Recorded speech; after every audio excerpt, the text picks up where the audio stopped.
laws that govern our land, this has been deemed inhumane and is widely frowned upon in modern society.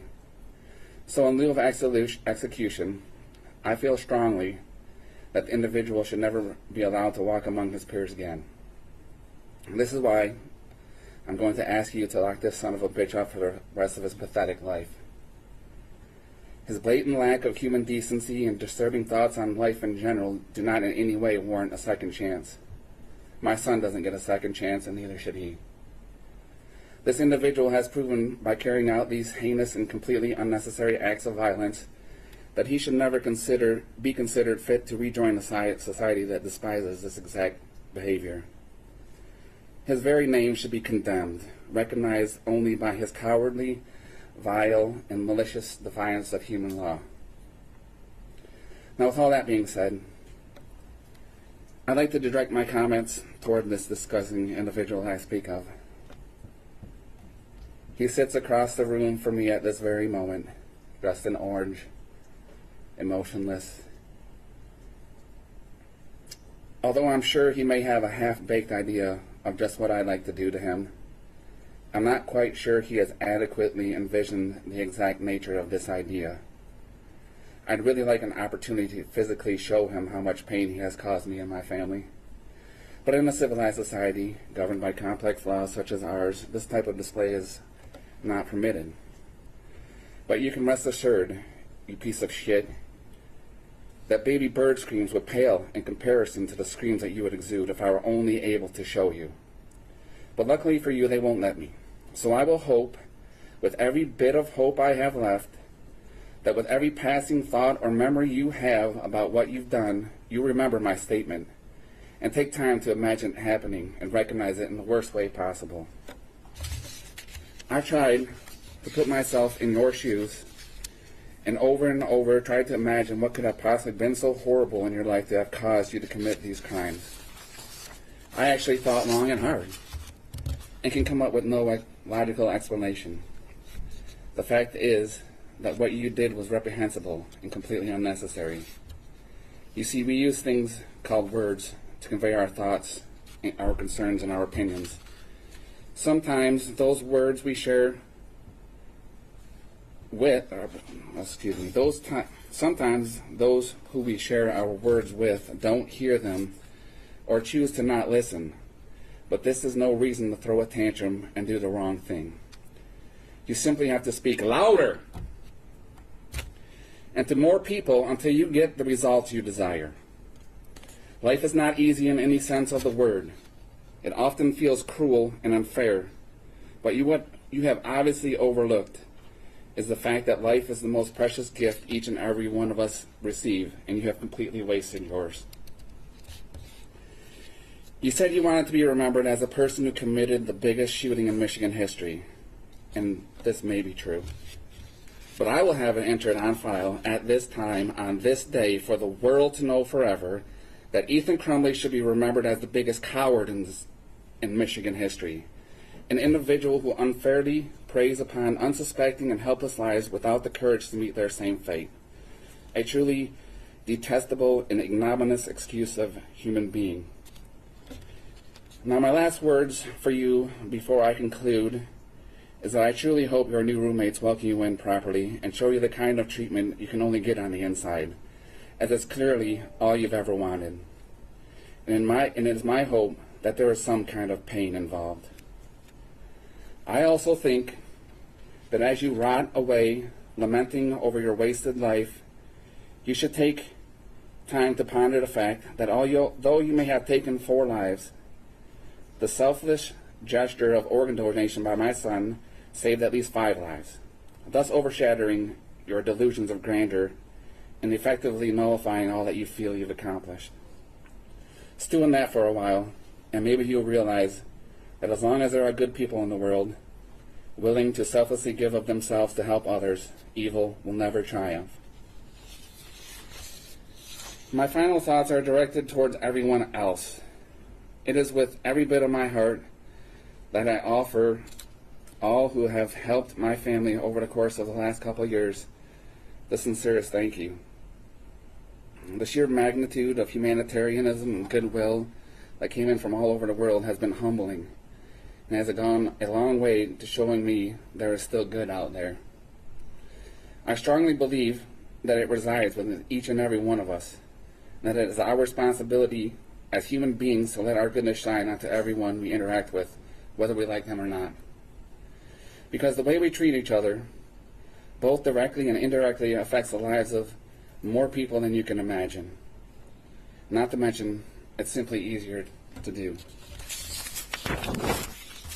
I beg of you all, please be kind to one another and push our energy towards walking the path of the righteous, and do your part to help eliminate these types of tragedies.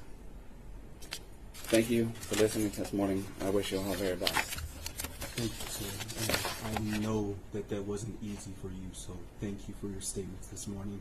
They did not fall on deaf ears, and I am very sorry for your loss, sir. Thank you. People, you may call the next person that wishes to make a victim impact statement. Jill Sobey is next, Justin's mother.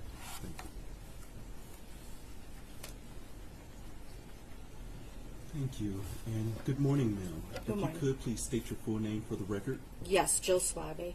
Thank you. You may proceed with your statement this morning. Thank you. Honorable Judge Kwame Rowe, first please allow me to thank you for your time and dedication to this case. I know it's been deeply disturbing and horrific. Thank you also to Karen McDonald and the entire prosecution as well.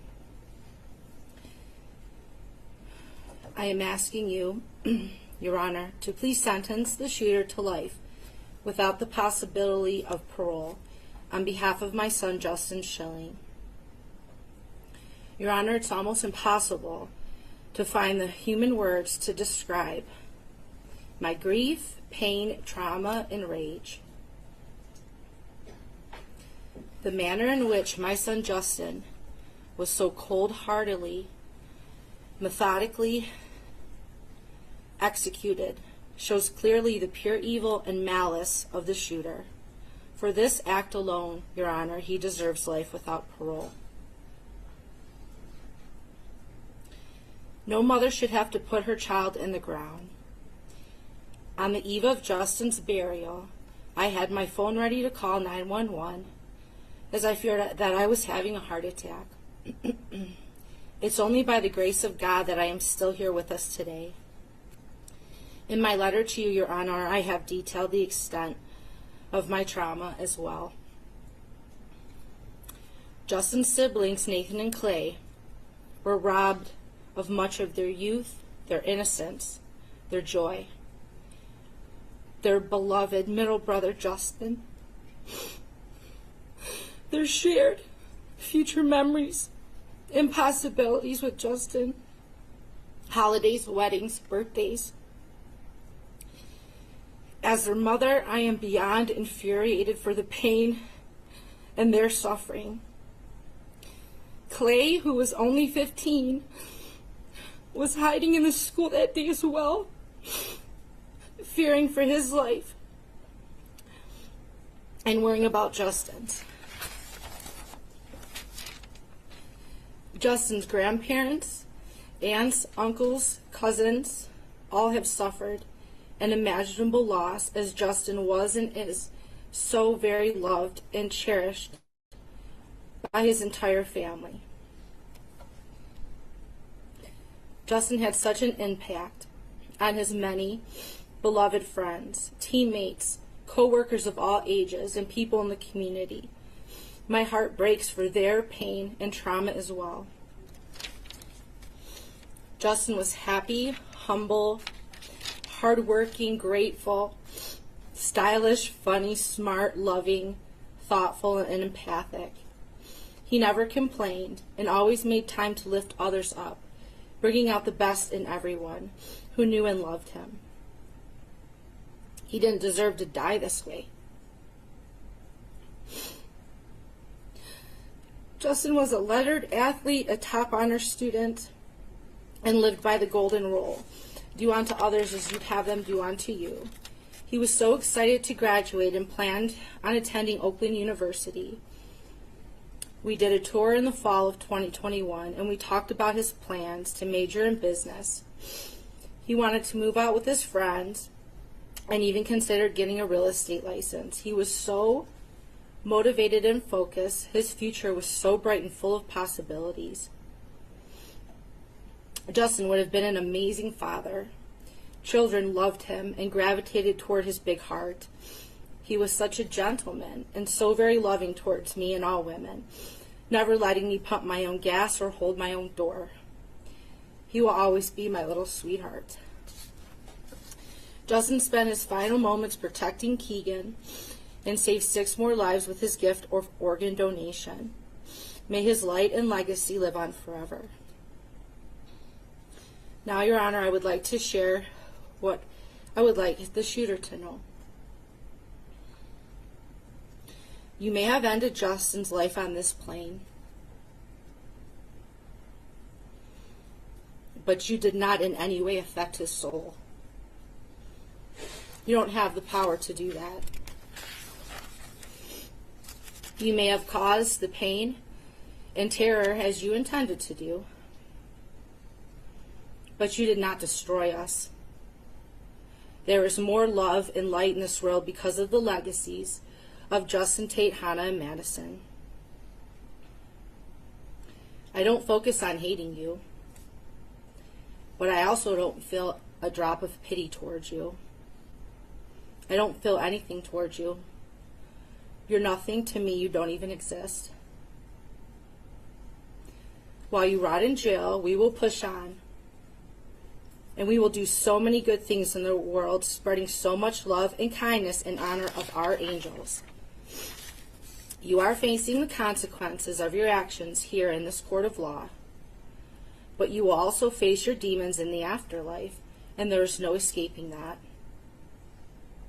I pray that you serve as a deterrent and as an example for other lost souls who seek fame by taking innocent lives. You didn't win. You're not famous. It didn't turn out as you had hoped. The media will forget about you. They will move on. I know you're miserable, and it's only going to get worse as the reality does set in. But we are only going to get better. More healed, more loved, and more loving towards others, more peaceful and more full of grace. And one last thing I do want you to know. If you were that lonely, that miserable, that lost, and you really needed a friend, Justin would have been your friend if you had only asked him. Thank you. Thank you, ma'am. And also, I'm very sorry for your loss. Thank you for your statements this morning. Again, I know that's not easy to do, especially in a packed courtroom. So thank you very much for being here, ma'am. Thank you so much. You're very welcome. You're going to read Stephen Reynos and Juliana, Hannah's father and sister. Thank you. Is there going to be a minor involved? Go for it. Thank you.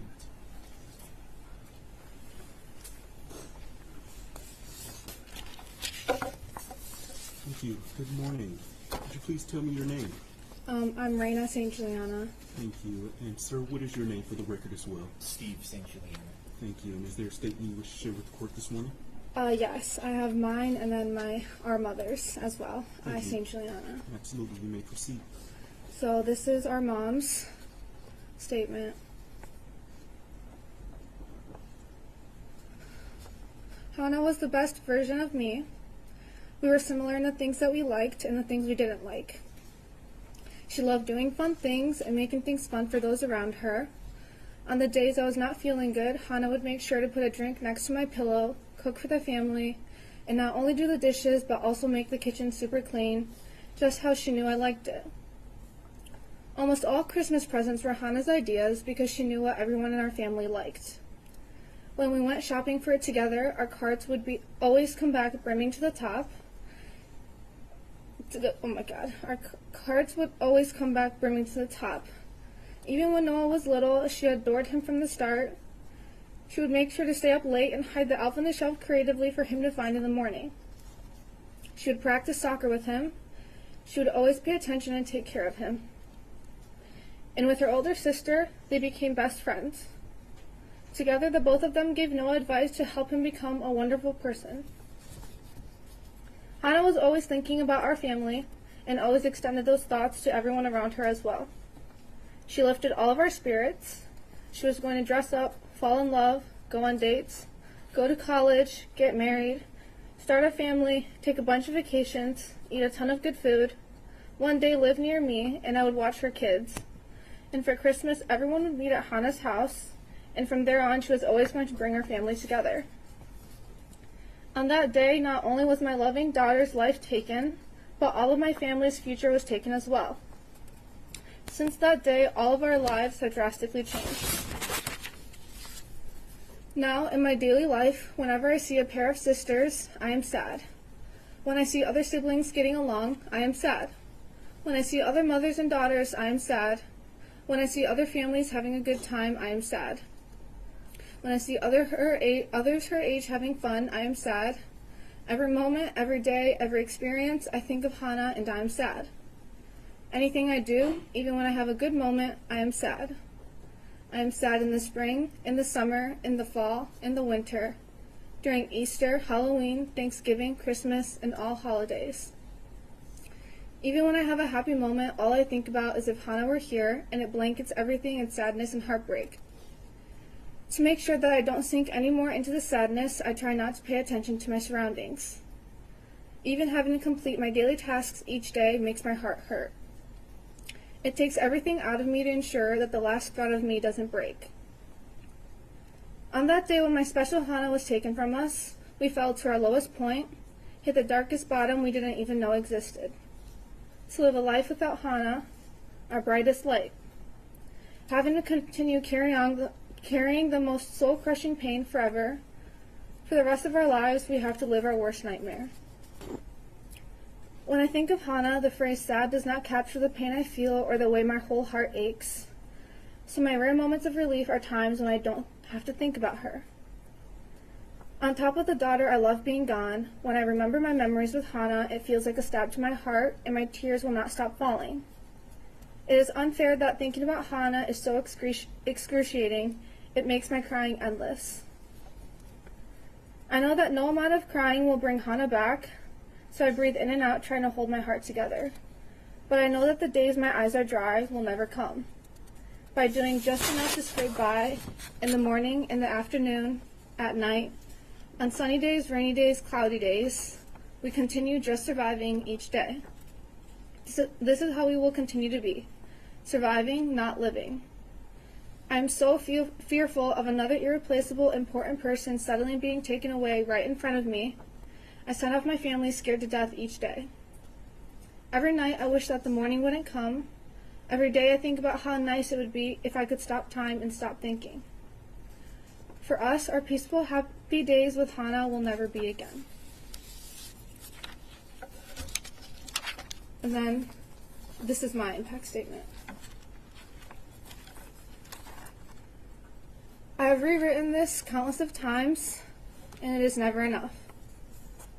I cannot convey my thoughts into words, nor share even a fraction of my feelings since losing Hannah. To be honest, I have not fully faced my emotions myself. How can I? Hannah is the one I went to for the little things, the big things, and all of the in-betweens. Hannah is my little sister. She is my other half, my favorite person. She completes me, and there's not a single soul I could love more than Hannah. There is not a moment that goes by that I don't think about her. It is unfair to even confine her murder into just the word lost. I never hear her footsteps coming up the stairs anymore. Her bright lights in her room are never on, which also reflects the dullness of our house now. I don't see her napping on the couch, cooking downstairs with my mom, or making TikToks with Noah. The empty seat at the dining table is the loudest silence I have ever heard. And without Hannah in the middle between Noah and I, it emphasizes the space between us. I was decorating the Christmas tree with Hannah in 2021 when I thought to myself, I can't wait for when it's her house that we host the holidays at. I was wondering which clothes I could get away with stealing from her closet when I headed off to college, Wondered if her boyfriend would look like my boyfriend because our tastes in guys were so similar. I was going to finally get my license so we could go thrifting together. If I'm bored in school, I can always just text Hannah to go on a walk together. If I couldn't remember a song, it's okay, because Hannah would remember it. We were going to be the best duo on the lacrosse field. One look and she knows what I'm thinking. One switch Japanese and we get to talk in our own little world. She'll speak at my wedding as the maid of honor, and I at hers. With Hannah by my side, there's nothing I can't do. Instead of speaking at her wedding, I spoke at her funeral. Instead of fishtailing her hair for a game, I curled her hair in a casket. Doesn't matter if I go to her room to steal her clothes, show her an outfit, or ask for advice. I am met with silence and darkness. I pushed off getting my license because what was the point? She's not here to sit in the passenger seat. I couldn't go back to school and finish my high school years. I'd see all of Hannah's classmates, my classmates, get their homecoming, their sports games, their prom, and their graduation when Hannah doesn't. I refuse to decorate the Christmas tree. That is what we do with Hannah. My brother asked me to still continue our traditions, but I can't. I can't be a good sister for him because that is what Hannah and I did together. Each day is just going through the motions, because apparently we're still supposed to go on. I hate it. I never asked for it. I never want to accept it. Loving Hannah shouldn't be this painful, and life isn't supposed to be this paralyzing. I am scared of forgetting Hannah. I want my hippocampus to be filled with Hannah and Hannah only. I don't need new memories, I just want to keep the ones I have. I don't want to meet new people because they aren't Hannah. I don't want to wake up in the morning because Hannah's not here. I don't want to be happy. Hannah is my happy. In my family, we can't say to each other that we miss Hannah, even though we feel it in every atom of our body. We love her too much, and those words are too hard. Because if we say that out loud to each other, we all have to face the fact that we have to miss her forever. It's not an instance where we can wait for her to come back. It is the rest of our lifetime without her. I thought, of course, because we cannot even bear to share our pain with each other, we also won't with those around us, which is why people can ask us how we are doing. If they knew that it doesn't get better, they would never ask that. What I realized is that it seems that they forgot what we were like with Hannah.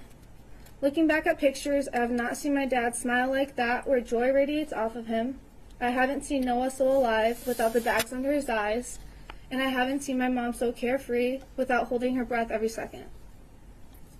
There are no words to capture her incandescence, humor, thoughtfulness, wit, kindness, or loyalty. Hannah's always there to support you, hear you, see you. You'd know that. Throwing your head back and laughing at the stupid comment Hannah made, you have to feel it. Your mood brightening because of Hannah's laughter, you have to hear it. Her colorful Converse, gold jewelry, fun socks, perfect nails, you have to see it. Her kindness was in abundance. She recognizes the smallest details. Her love is unconditional. The warmth she wraps you in is the warmth I cannot live without. I do not want to live without Hannah. She brought out the best in all of us. She truly brought out the best in me. So I'm sorry to everyone who now never gets to meet her, because being robbed of that is a tragedy in itself. To know Hannah is the greatest gift in life. I'm sorry for everyone who knows her, because trying to meet someone like that again is impossible. I look for Hannah in everyone I meet, every place I go. I know how draining that is when you're met with disappointment every time. I am sorry to all of those who only know me without her.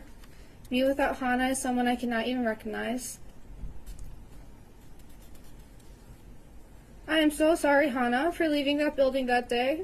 That is and forever will be my biggest mistake and my biggest regret. I am sorry that I cannot make you feel even a fraction of the world without Hannah. If I could, the shooter would be dead. A creature who left Hannah lying in her own pool of blood, crying in pain, who went to go shoot her again, does not deserve to take another breath. His parents would never see the light of day. Oxford District employees would be fully held accountable, and we would all be working on a time machine. I want you to remember when you were 14. Can you even? It's such a young age. I want you to think about everything that came after 14. everything Hannah doesn't ever get to experience. She was not supposed to be shot and killed not even 3 months after starting her first day of high school. She was supposed to grow old, just as we all are right now. Experience the beauty of life, not feel its cruelty. The least that can be done for Hannah is for it to be ruled life without parole. There is no justice that will ever be enough. However, the first step is to ensure that he never has a chance to take away another life and destroy families ever again. Thank you. Thank you for your statement, and thank you for sharing your story of your sister. Not only did I read it before today, I also listened very closely to you this morning. So thank you for sharing just a small sliver of who she is. And I am very, very sorry for your loss, but I appreciate your statements this morning. Thank you for being here.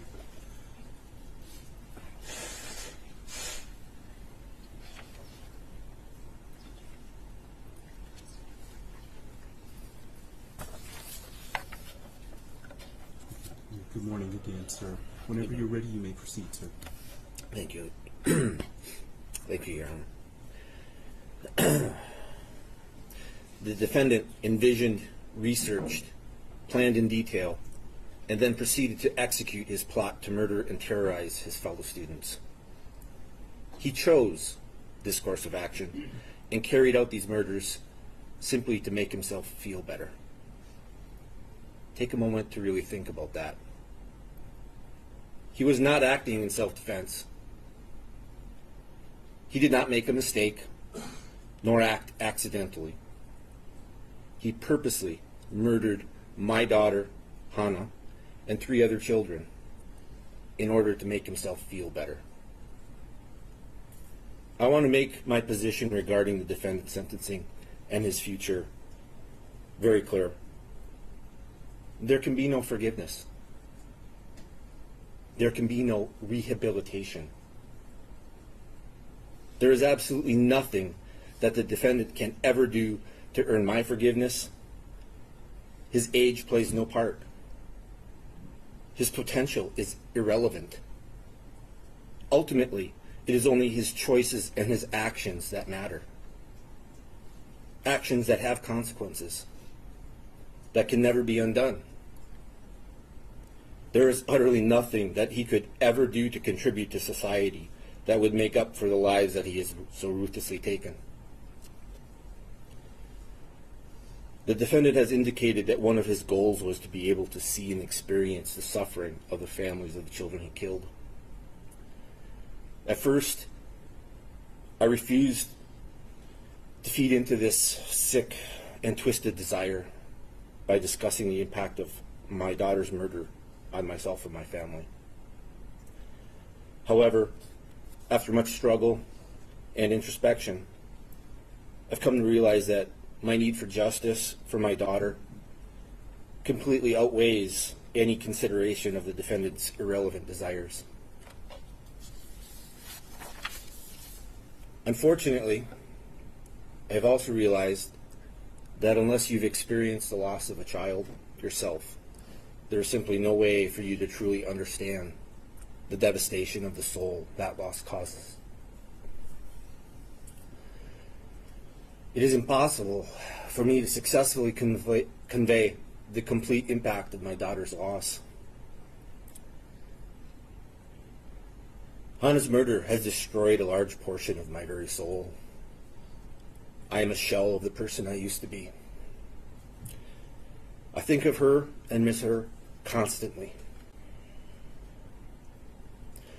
Every day is a battle to attempt to move forward, a struggle to get out of bed, to go through the motions of everyday life while pretending that things are getting better. Simple everyday sights and actions bring pain as I think of what it should have been like with Hannah there with us.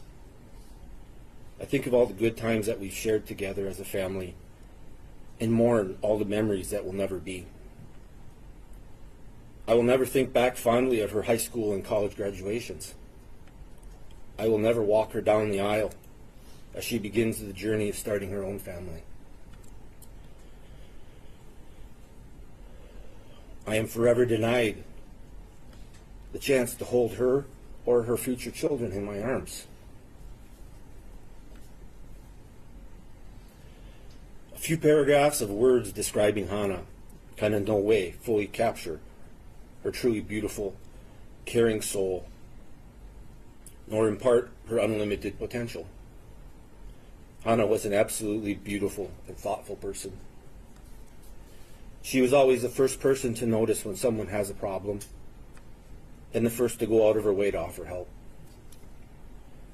She was incredibly curious and talented. She continually tried new things. She crafted homemade jewelry, tried cooking her own recipes, and played several sports. She was a record holder in track and a leader of her school volleyball and basketball teams. She also hoped to join her older sister on the lacrosse team in the spring.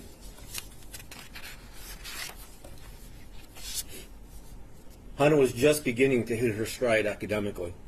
She was a straight A student, was fluent in English and Japanese, and was studying Chinese. She conquered everything that she put her mind to doing. Your Honor, I'm relying on your education and life experiences to be able to imagine the incredible loss to the world that Hannah's death has wrought. The lost potential of her life is truly incalculable. Hannah kept a list of potential careers that she was really interested in. I found this on her phone afterwards. Amongst the list, you would find careers such as an immunologist, pharmacist, nurse, physician, and an FBI agent. We will never know how many souls she may have touched, nor what improvements to people's lives her efforts may have resulted in. These opportunities have been forever eradicated. My family, and the families of all the victims, are depending on you to impose a sentence that is commensurate with this heinous crime. Truly, his life should be forfeit. However, I realize that the law itself will not currently allow this, and the closest that you can come to achieving this is to sentence the defendant to life in prison without parole. This is the minimum that justice demands.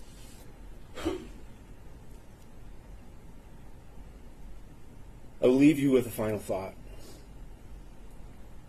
If it were your child who was killed in such a cowardly manner, would you be satisfied that justice was served with anything less than him spending the rest of his life in prison?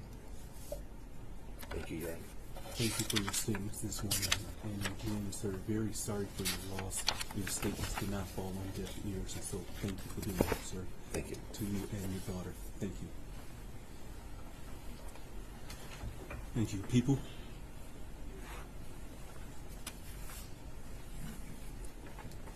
Thank you, Judge. Ms. Molly Darnell. Thank you.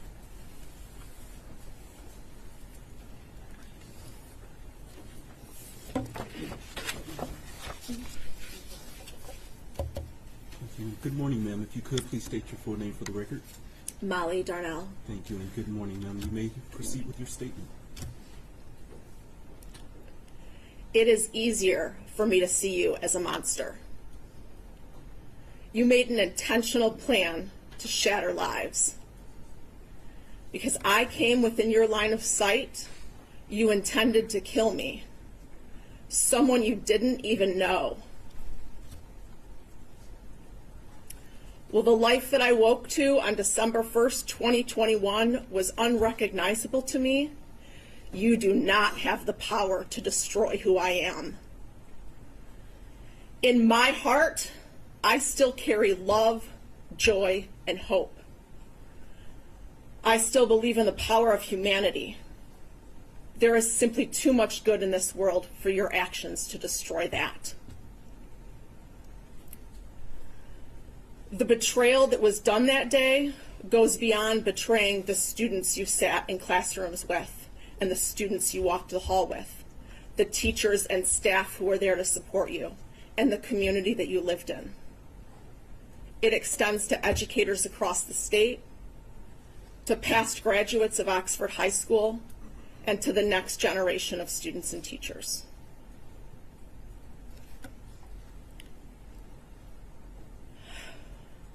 I have firsthand knowledge of how you disregard and devalue human life. You have proven that you cannot be trusted to live within a free community. The memory of you raising your gun to me and the scar on my arm may exist, but I will continue to live a life full of the human experience because I am the writer of my own story. You may not be glancing my way today, but I know you can hear me. When I consider the collective pain you methodically designed for our school community, I believe that you deserve to spend the rest of your life in jail without parole. You intended to leave my husband a widower and my children motherless. There is no forgiveness for you. But I have found that I do not need to forgive you to live a life full of kindness and compassion for both myself and others. To the media covering this case, my family and I request that you not use the name of this coward or any images during your media coverage. We ask that anyone reading the news about this case avoid clicking links on articles that include his image. Judge Rowe, I want to thank you for providing a safe space for victims in this case. To the officers that surround this room, thank you for your service and commitment to safety. Karen, Mark, David, and the rest of those at the prosecuting attorney's office, thank you for fighting for victims when we did not have the strength to fight ourselves. To the crime victims' rights advocates who helped shepherd us through this process, I will forever be grateful. Thank you. Thank you for being here, ma'am. Thank you for your statement. And again, I know this was not easy to do this morning, so thank you for sharing with the court your experience. Thank you.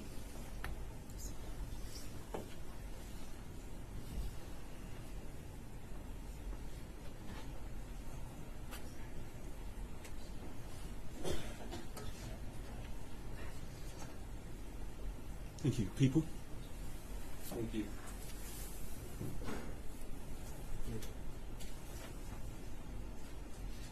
One moment.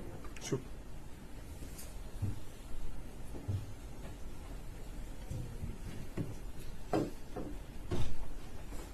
Ms. Kyler Osage, support persons, Deputy Daniel Main. Thank you. And is Ms. Osage a minor? Mr. Keith? No. Thank you. Thank you. And ma'am, if you could please state your name for the record. Kylie Osage. Thank you, and good morning to you, ma'am, and good morning to Detective Main as well. With that, you may proceed with your statement this morning, ma'am. Good morning. My name is Kylie Osage.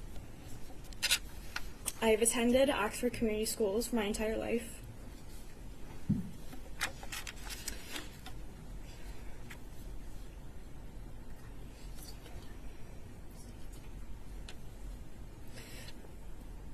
I often look back at pictures of me and my parents in 2009, walking into my first day of kindergarten.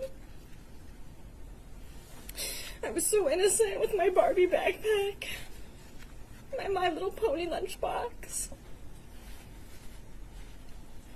At the time, I didn't know what a school shooting was. No child should at that age, let alone experience one. I was so innocent on that first day of kindergarten, and that innocence was taken from me 2 years ago. I was a senior at Oxford High School on November 30th, 2021. That day began like any other for me. I drove to Oxford Middle School in the morning, where me and my friend Tate Meir and I were partners for Bully Busters, which was a bullying prevention program. Tate and I spoke to 6th graders about bullying in the school environment and how to prevent it. Afterwards, I drove back to the high school, where I took a math test. I ate lunch at the same table that I sat at every single day. I made TikToks with my friends in the hallways. Before my 5th hour class, me and my dear friend Riley Franz and I were standing in the hallway socializing with our peers. And all of a sudden, I thought a balloon popped. I turned and I fell right to the ground. I remember hearing screams. I saw running, but I couldn't run. I was already down. I remember hearing Mr. Wolf make an announcement. I had never heard the halls become silent so fast in my life. The silence was deafening. I was laying on my side, like this, and I realized what had just happened. I was just shot, and I thought I was gonna die. As I laid on the floor, I attempted to get up, but my legs weren't moving. I repeatedly hit my legs with my hands like this, in an attempt to regain any kind of feeling, but not a single thing. I then somehow tried to do a push-up to somehow drag my body to a safe place where I could get some help. But with the weight of my Carhartt jacket and my backpack full of laptops and textbooks, I was unable to do so. It was so painful. I let myself drop back down onto the floor, where I felt warmth on my face, warmth from blood soaking into the carpet. I remember hearing a squish sound against my right ear, and it was the sound of carpet mixed with blood going into my ear. I started yelling for help, but when I say yelling, I mean a shout that was loud enough for someone around me to hear, yet quiet enough for the shooter not to hear me. No one ever came, but I did hear something. I reached my hand over my head, and I realized it was Hannah. I could hear her groaning beside me. Realizing that I wasn't alone, I kept trying to reassure her. Someone will come help us. Don't worry. Just keep breathing. Just please stay with me. I said that to her 1,000 times. At one point, a SWAT team member came running past us. He was the first person I had seen. I pleaded to him, please help us. He did a double take and said, someone will come back for you. Hannah and I were left in utter loneliness, and I thought I was dying. I kept repeating my mom's phone number to make sure my brain was functioning. I was creating math problems in my head and solving them to make sure I wasn't dying. I continued to yell for help. 15 minutes of laying there absolutely helpless. 15 minutes of lying in a pool of my own blood. 15 minutes of hearing Hannah St. Juliana's last sounds while stroking her hair and trying to encourage her. When help finally came, they attended to Hannah, attempting to wrap a tourniquet around her. Someone eventually came for me too. I didn't know who it was, but I knew it was a man, and I later learned that that man was Mr. Ken Weaver. Mr. Weaver stayed with me, supporting my head and locating my wounds. He kept pressure on my entrance wound to stop the bleeding. Mr. Weaver fought to keep me awake and alive until the paramedics could attend to me. During the ambulance ride, I kept asking my paramedic, will I still be able to ride my horses? Will I ever be able to play basketball again? I kept asking these questions to the paramedic in the ambulance. These were my favorite activities while growing up. I was transported to St. Joseph's Hospital in Pontiac, where I stayed into January. During my hospital stay, I spent 1 week in the intensive care unit and over a month in the rehabilitation unit. The bullet entered me through my right clavicle and exited out the left side of my back. The bullet shattered my right clavicle, broke 2 of my ribs, and grazed my spine, causing a spinal cord injury. That night, I had an emergency surgery to remove a hematoma from my spinal cord, also to take out the shards of bone from around my spine, along with pieces of clothing that had entered along with the bullet.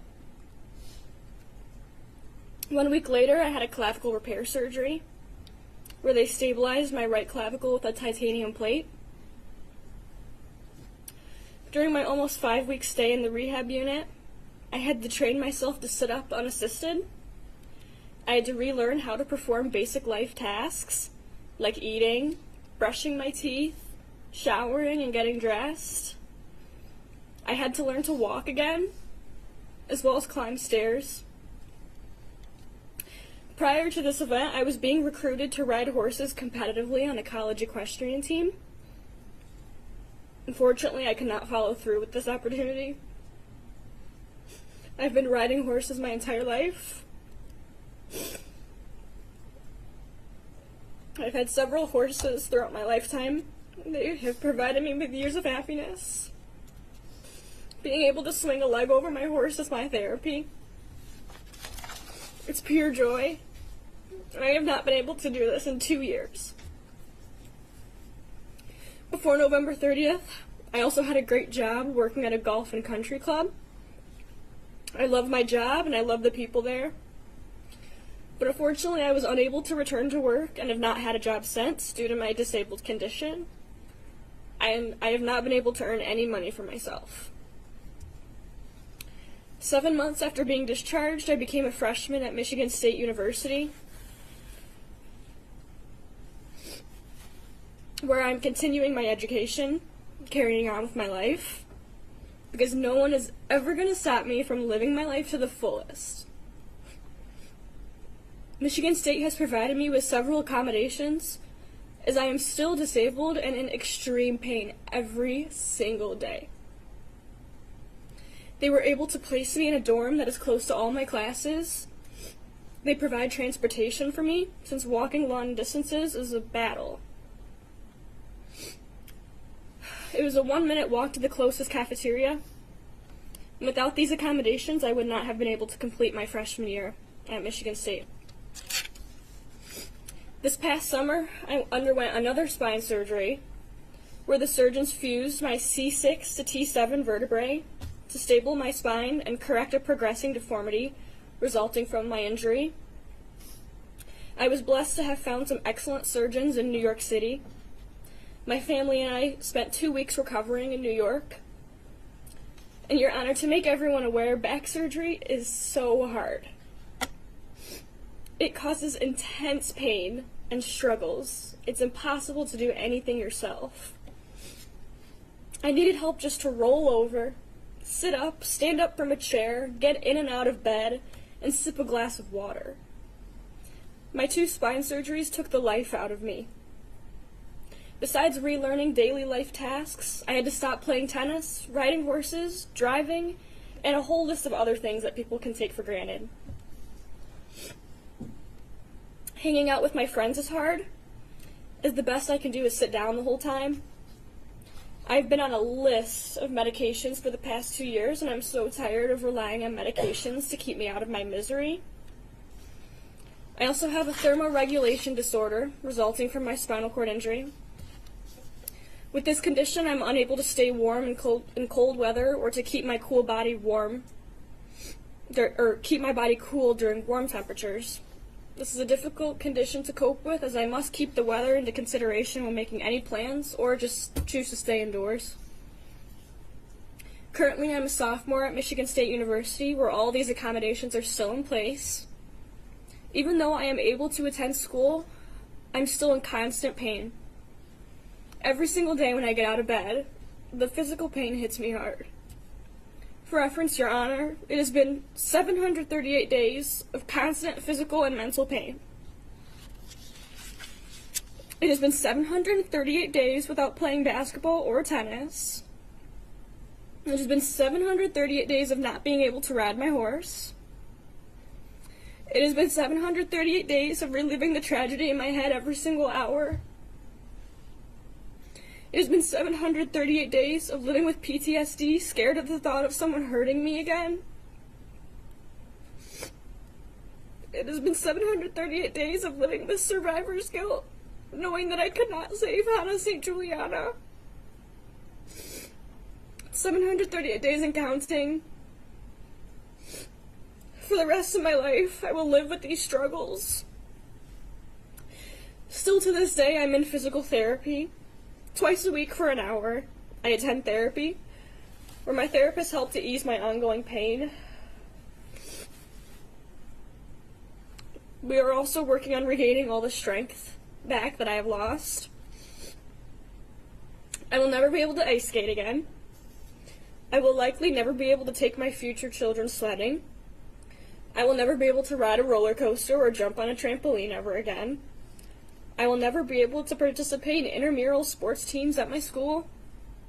I will never be able to attend sports in the student section at school, as my pain is unbearable during events like these. My life has changed its path entirely.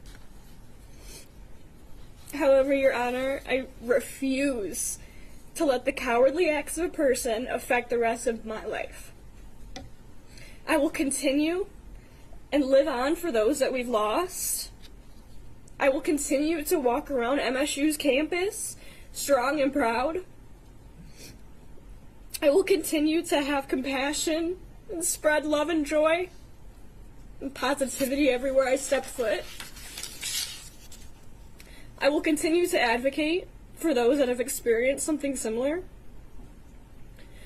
I will proceed to stand up against gun violence in hopes that nothing like November 30th ever happens to anyone ever again. And nothing will ever stop me from living my life to the absolute fullest. No one will ever take my happiness away from me, because I'm the strongest person I know. Your Honor, I've experienced many blessings and met many angels along this journey. I've come to know the love, compassion, and support of a community. I have so much to be thankful for. I'm grateful that I have the opportunity to stand here before you and tell you my story. I'm so blessed with my family. They have walked with me every single step of the way, and their strength is astounding. During both of my hospital stays, I met so many amazing individuals who have become some of my best friends or my family. They have supported me through every single endeavor. They took care of me and poured their hearts into my recovery. And I'm beyond grateful for my hospital and healthcare family that have cared for me as if I'm their family. And I'm so fortunate to have some great friends who make changes to their lifestyles just to accommodate mine. Most of all, Your Honor, I'm thankful that I'm still here. I keep my faith and trust in a greater plan.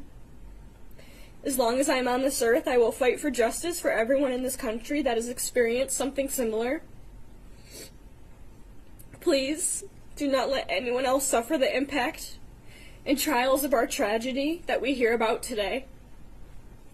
Please let there be no opportunity for more tragedy and pain, because no one deserves this. Thank you for your time, and I hope my presence here today will help you make the right decision. Thank you for being here, and your strength and courage in speaking today is nothing short than admirable. So thank you for your statements this morning. Thank you, Thank you. Sergeant Main, as well.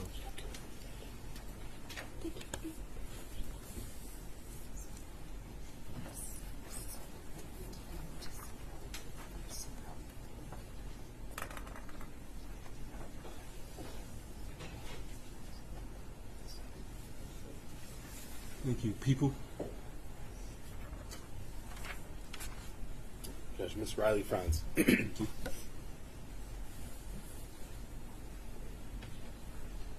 I just want to confirm that Ms. Franz is not a minor. Correct. Thank you. Good morning. If you could, please state your name for the record. My name is Riley Franz. Thank you. You may proceed with your statement this morning.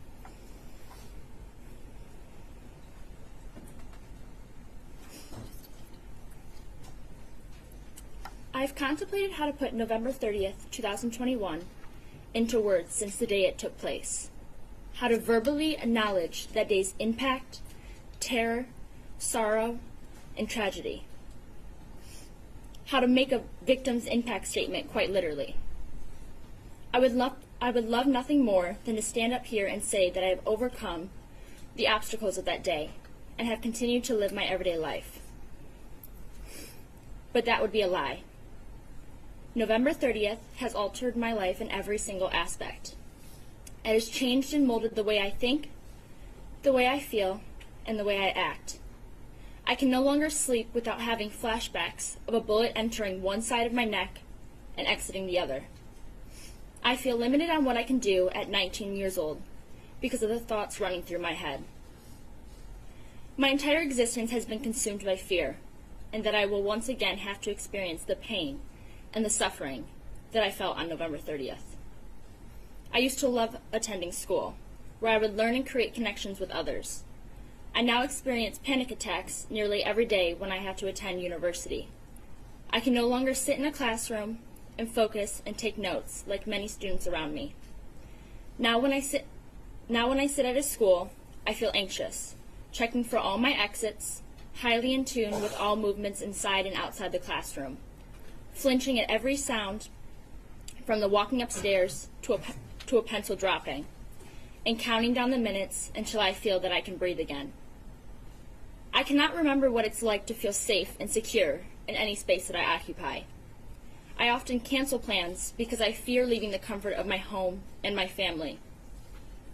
On the days that I can't get out of bed because I'm afraid when I'm sitting in a restaurant or classroom or even walking to my car, the unimaginable will happen again.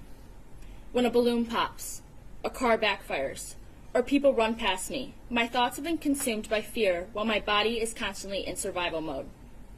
I mourn the life I once had, which my selfless parents worked so hard to create for my sister and me.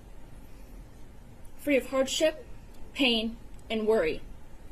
A life filled with opportunities and fearlessness. I feel that the structure my parents created was burned to the ground that day. Everything I had the privilege of not feeling or fearing is now my daily life. I mourn the childish wonder and carelessness stripped from my little sister, the most fantastic person I've ever had the privilege of sharing life with. I mourn the person I used to be, because although I survived, the original pieces of me didn't. I will never have the opportunity to experience life like I used to, with so much joy and clarity.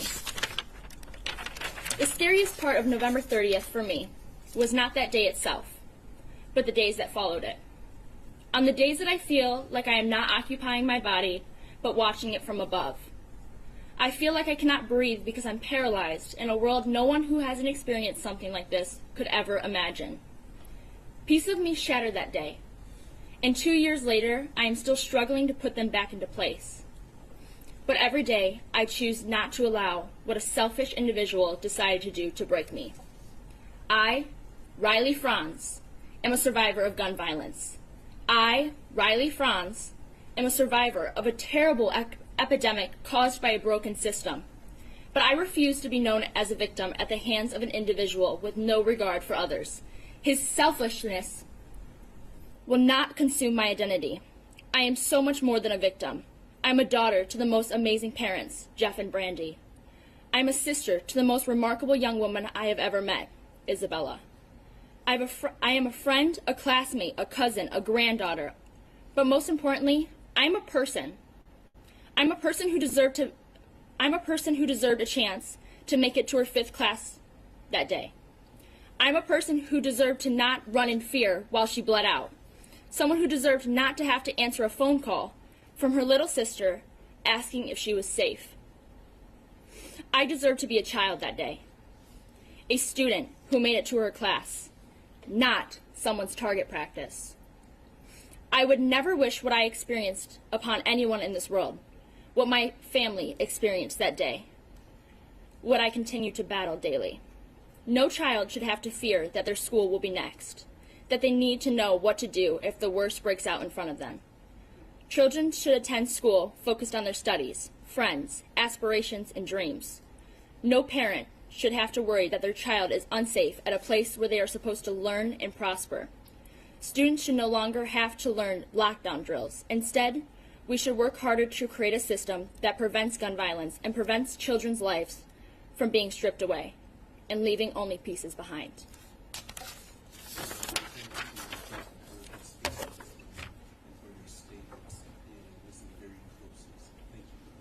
Thank you.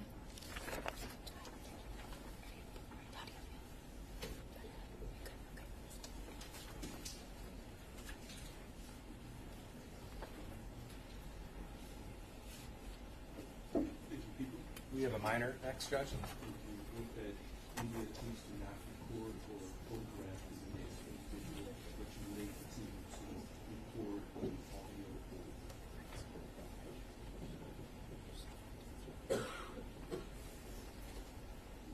You may approach, because you're a minor, I've already indicated to the attorneys you do not have to state your name for the record if you don't want to, but if you do want to, you may go ahead and approach. Okay, thank you. My name is Keegan Gregory, and on November 30th, 2021, my life and many others were changed forever. Since that day, the Oxford community, including myself, my family, my friends, and my school, have endured an unimaginable amount of hurt, pain, and trauma. What started as a normal Tuesday turned into an event that changed many of our lives forever. My life has not been and won't ever be the same. Before the shooting, I was doing well. Life was comfortable and without any major problems. I trusted that people and the world was safe, especially my hometown. On that Tuesday, I walked into the school as a normal 9th grader, yet I walked out an entirely different person. And I am overwhelmed by grief, shock, fear, and disbelief. On that day, I was trapped in the bathroom with the perpetrator and with Justin Schilling. We were stuck helpless and cornered with no defense. I was right there when he was shot and killed, yet I couldn't do anything about it. I was in absolute disbelief and shock.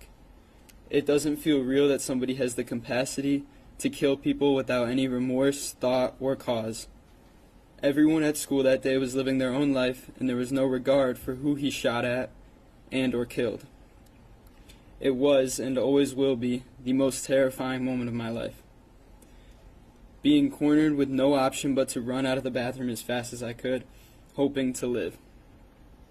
Even after leaving the bathroom, I could see bodies on the floor, blood everywhere, and knew that some of my peers were now gone. It was the day when Justin's life was cut short and he had no choice or say in it all. I know that my life could have been taken as well that day. What started as shock and disbelief on November 30th and the days following slowly became fear that overwhelmed me and brought me to a dark place, filled with sadness and grief for the families who lost someone close to them, as well as the thoughts about what other students in the school and their families were going through. Those were and are the darkest moments of my life. I felt then, and still feel now, the guilt of surviving.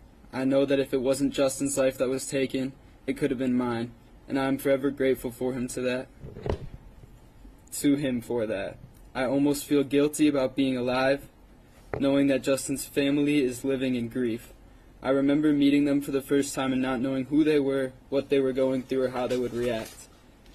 That guilt is now compounded with sadness, fear, anxiety, and trauma. It is insane that one person could change the course of so many lives with a single event and not care about them at all. My life and so many other lives were changed because of it. I did well in school, and yet after the shooting couldn't bring myself to go into school, let alone focus or learn anything. I didn't feel safe. This year I have finally been able to attend and be present in school. However, I still experience many triggers on a daily basis and have to work 10 times harder than I did before. I can't go into crowded rooms or public spaces without feeling afraid. Initially, there was a constant thought of how can I escape, because I didn't and couldn't trust anybody. To this day, I still scan rooms and people whenever I'm somewhere new because I can no longer assume that the world is a safe place. At the time, I wouldn't speak about it because it was too much. No one could truly understand what we went through that day. I felt absolutely hopeless because I could barely function in my day-to-day life. My daytimes were filled with flashbacks, fear, grief, and paranoia. My nighttimes were sleepless and consumed with thoughts about the day. I had gained awareness of every noise and potential danger in my home, and nightmares that I had no control over. I couldn't find true rest or safety when I was awake or asleep, at home or in public, with people I knew or people I didn't know. There was no safe place to escape, not even in my mind. I continued to feel trapped in this new reality. Even knowing that there was a 0.01 chance of anything bad happening, the potential danger or harm is always in the back of my mind. With the past several months, my family moved out of state. It has been extremely difficult to meet new people because I didn't know who I can trust. Well, when I do meet new people, it's hard to explain to them what I went through on that day and the impact it has had on my life. They can't truly understand or relate. It's scary to know that there can be someone else in this world that has the potential to harm so many. It's harder to function in my day-to-day life while everything takes a little extra thought or precaution. I used to be good in school, now it's hard to be in the building, let alone socialize or learn when my brain is constantly operating from a place of fear and anxiety. My life is now full of what-ifs, and it's hard to present in the moment. He robbed me and the Oxford community of so many things. Thankfully, our community came together to support one another. But this came from a place of trauma and brokenness and should never have to be this way. So many people, including myself and my family, had to reshape, reorganize, and reschedule their lives financially to accommodate for the aftermath. The therapy appointments, groups, doctor appointments, community events, court dates, etc.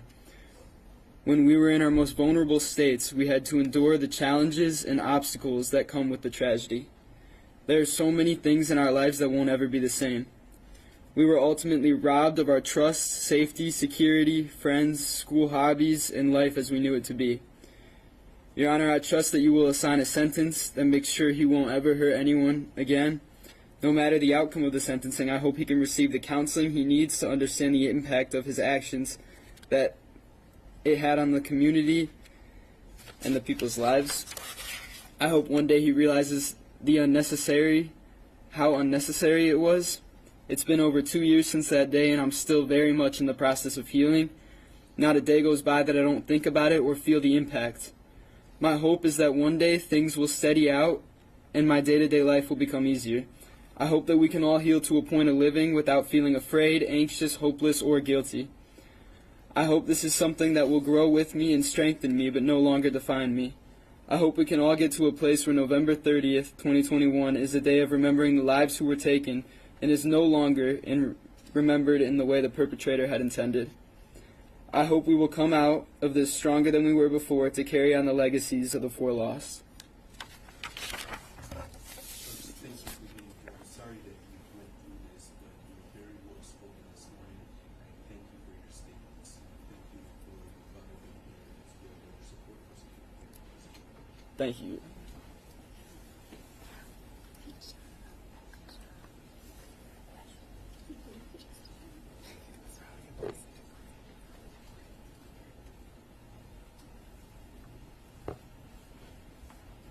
Judge, we have a minor next as well. Thank you. There is a minor, so please do not record the next exhibit.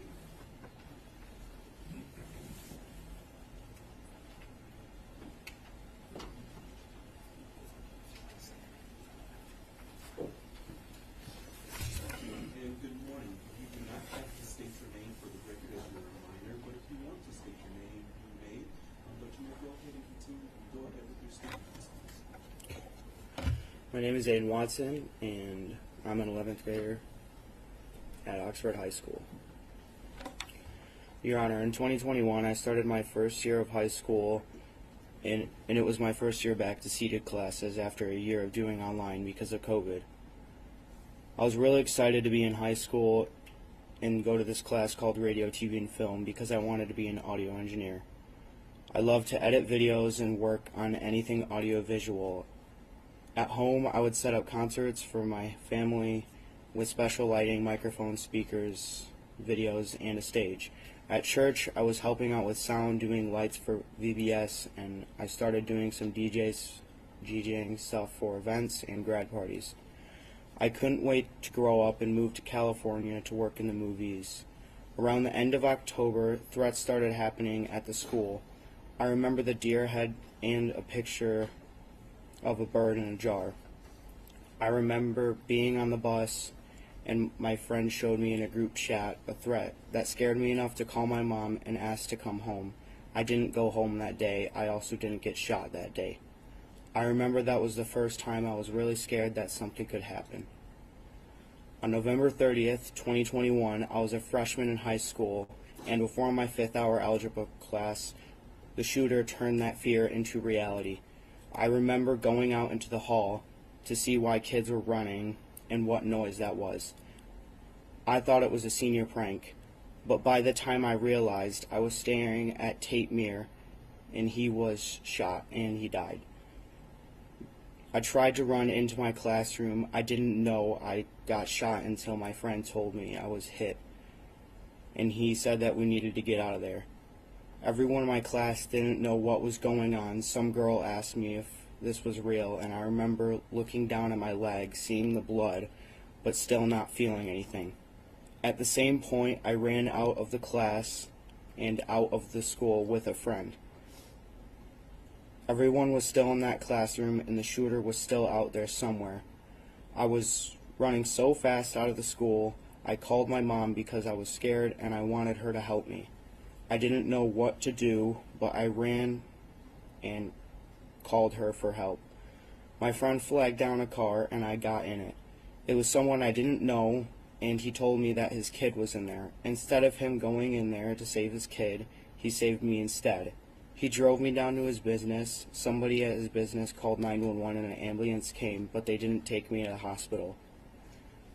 Later on, my mom came and she was crying and panicking, which made me cry.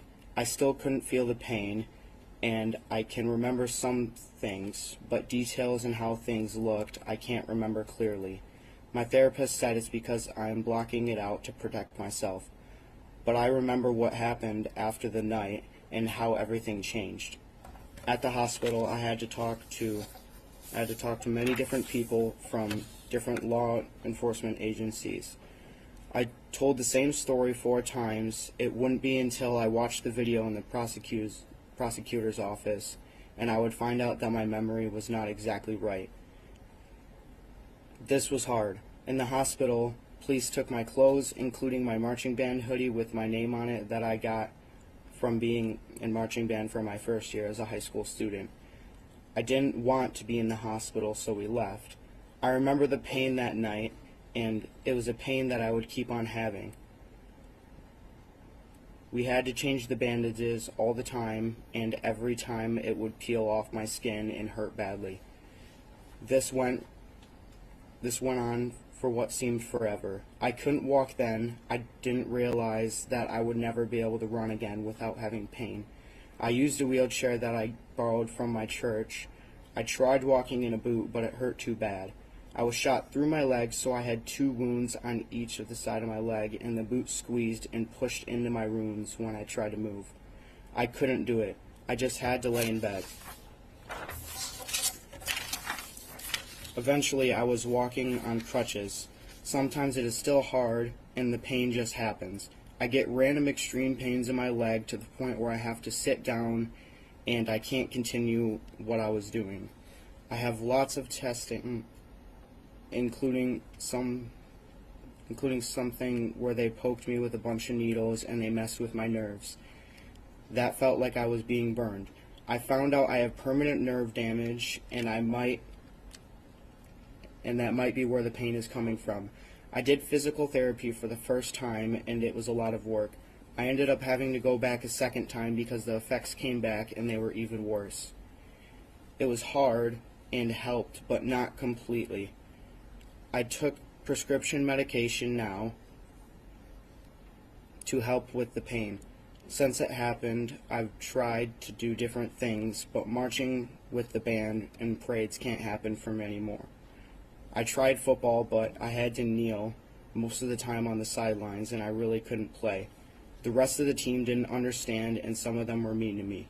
I was afraid for a long time, and sometimes I still am, but I try to make it better now. I don't want this to happen to me, so I always will be looking around. I will be prepared next time, and I will know when to run when it happens. I always look around now, and I am more careful in situations now. After it happened, I was afraid to be in crowds, in loud situations, and indoors where I couldn't see how to get out. One time I was at a banquet for my sister, and I saw a kid hiding in the corner in a black hoodie. I started crying, and I started to run out. That happened to me a long time ago. I would start to get really scared and run out wherever I was. Another time, a neighbor shot off a firework in the middle of the day. I was really scared, fell to the floor, then ran into the house and locked myself in the bathroom. I couldn't calm down. I was prepared for fireworks happening at night, but not in the middle of the day. I started seeing a therapist from church, and that didn't really help. I did EMDR therapy, and started to see different therapists. She helped me. She went to the school with me so I could walk around and work through some things at school. I still see her sometimes when I need help.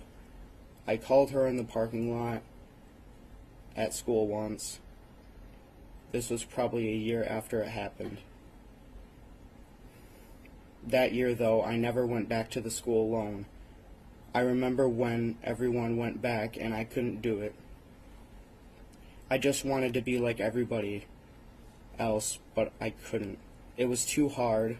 I went back to one class at the end of the year because it was my favorite, radio, TV, and film, and my sister sat in there with me every day so I could go. It didn't matter. I didn't like that class the same way then. My sister was a senior. She sat with me until she graduated. I never went back that year. I needed a quick escape, so she had to be there. I still need that. I drive now, so if I need a quick escape, I can drive away myself. My friends don't understand why I was different then and why I couldn't do what I used to do both physically and mentally. I couldn't sleep for the longest time. I could only sleep with music now. I kept hearing gunshots and they wouldn't go away. There was more, but this is good enough. The day it happened, I was supposed to get in the water for the first time for the swim team. I was also supposed to have my last day of driver's training. When it happened, everything changed for me and everyone else. Before the shooting, I was a freshman in high school, in marching band, taking driver's training, looking forward to everything. I wanted so much that I know I can't have now. I don't like the same things the way I did. I'm worried about everything all the time now, and it makes me think about what I need to do and what I can do. I don't want to go live far away as an adult and have a job to where there's lots of people and noise. I can't do that anymore. He has basically ruined the rest of my life. Even though it's 2 years later, I still feel pain and effects he did. Every day I feel them. I believe that the shooter should be locked behind bars forever because of all the things that he did. Someone like him does not deserve to be walking amongst other people in this world. He should get life without parole, and he should be locked in prison forever. He should never see the light of day again. He is a horrible human being, and the fact that he did what he did and the fact that he thought what he did on November 30th would be fun is proof that he is horrible. I do not believe that he is crazy. I believe it's a scheme. I believe he's trying to lie to us to try to get out of prison early. If it were up to me, it would never happen. He would never be able to touch grass outside of prison.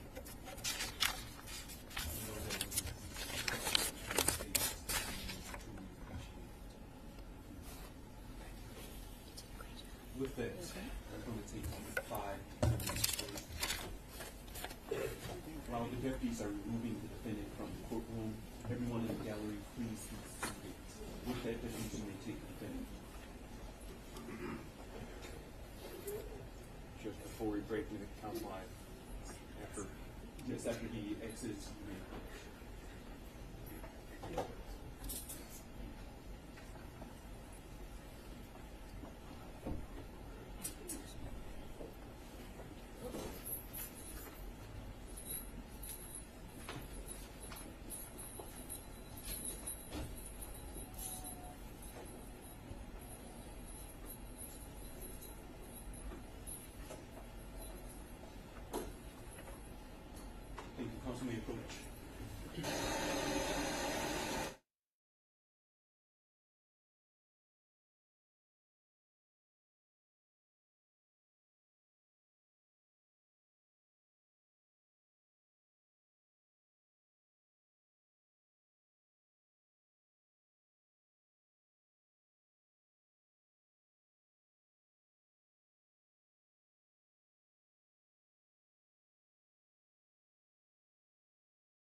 Oh, that's awesome. And then, Jane was his oldest son's fifth grade teacher.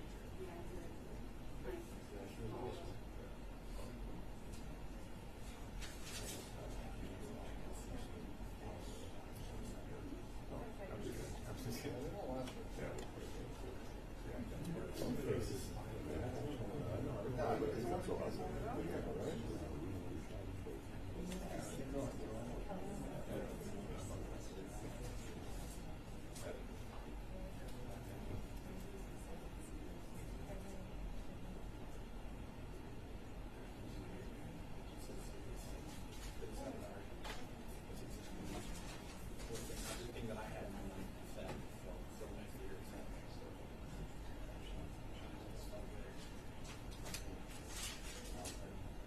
I'm sure I know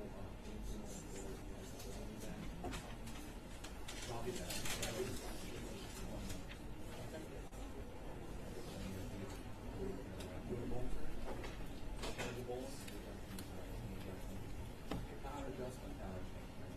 Okay.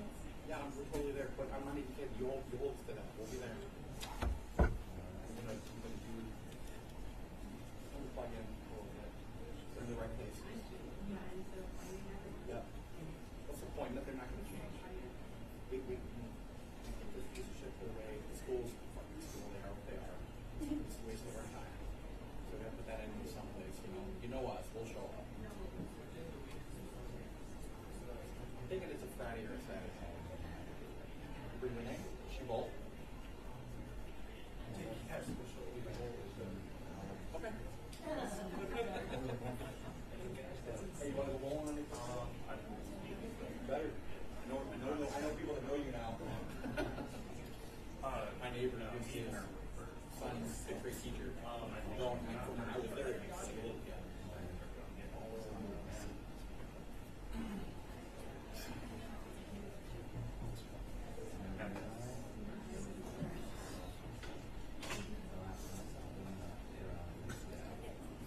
We were timing last night at 1:30 and was trying to tear it down. I was going to speak to this. And they don't want to say that was serial. You know what I mean? Like, full story. But I was just myself.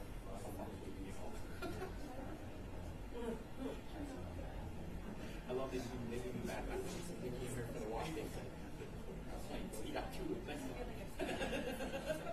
That was amazing. Yeah. You Buck was like, we had to stop cool. We were low key until the day it mattered, right? No, just, but yeah. No, it's 90 days. Cathartic, right? Yeah. We're doing 3 of those things, right? Like, that's crazy.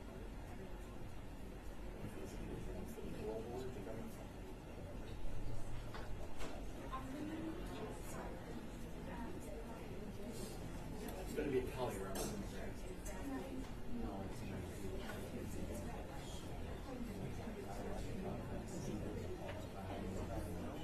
Oh, nice. Turn it. The one back starts. I gotta get my arm back and save for it.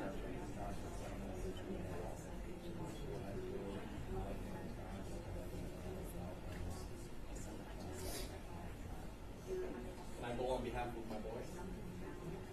Or does it have to be the kids? I'm asking, that's it's not. Oh, okay, so then we can't. All right. I mean, it doesn't matter whether I'm with it or I win. He's like, trying to figure out how to get law school. So he entered last year. This changed his life too. He was an OU on business. That's what happened. He transferred to the United States to get a Juris Doctor. Because he wants to make it. He's going after it.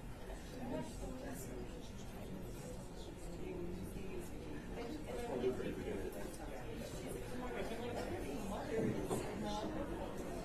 I love how you work electrically too. I saw what you did there.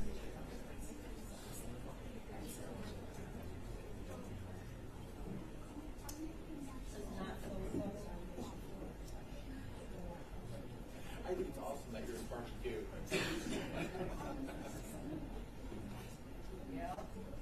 I mean, like, you guys have like a house where every like fixture is perfect, but your drywall's all cracked, right? Like, that's like every.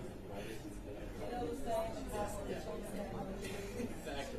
Well, you know, the general contractors, they have everything in their house is perfect, right? But I mean, over the years, my buddies and I've noticed they're like, I got a drywall or electricians and that stuff in their house is perfect. But like, kind of the money, like, because they still do it themselves. That's the thing. But that's not what they do. So the drywall is kind of wavy. Nobody wants to do it work once they get home. Exactly.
Thank you. You may be seated.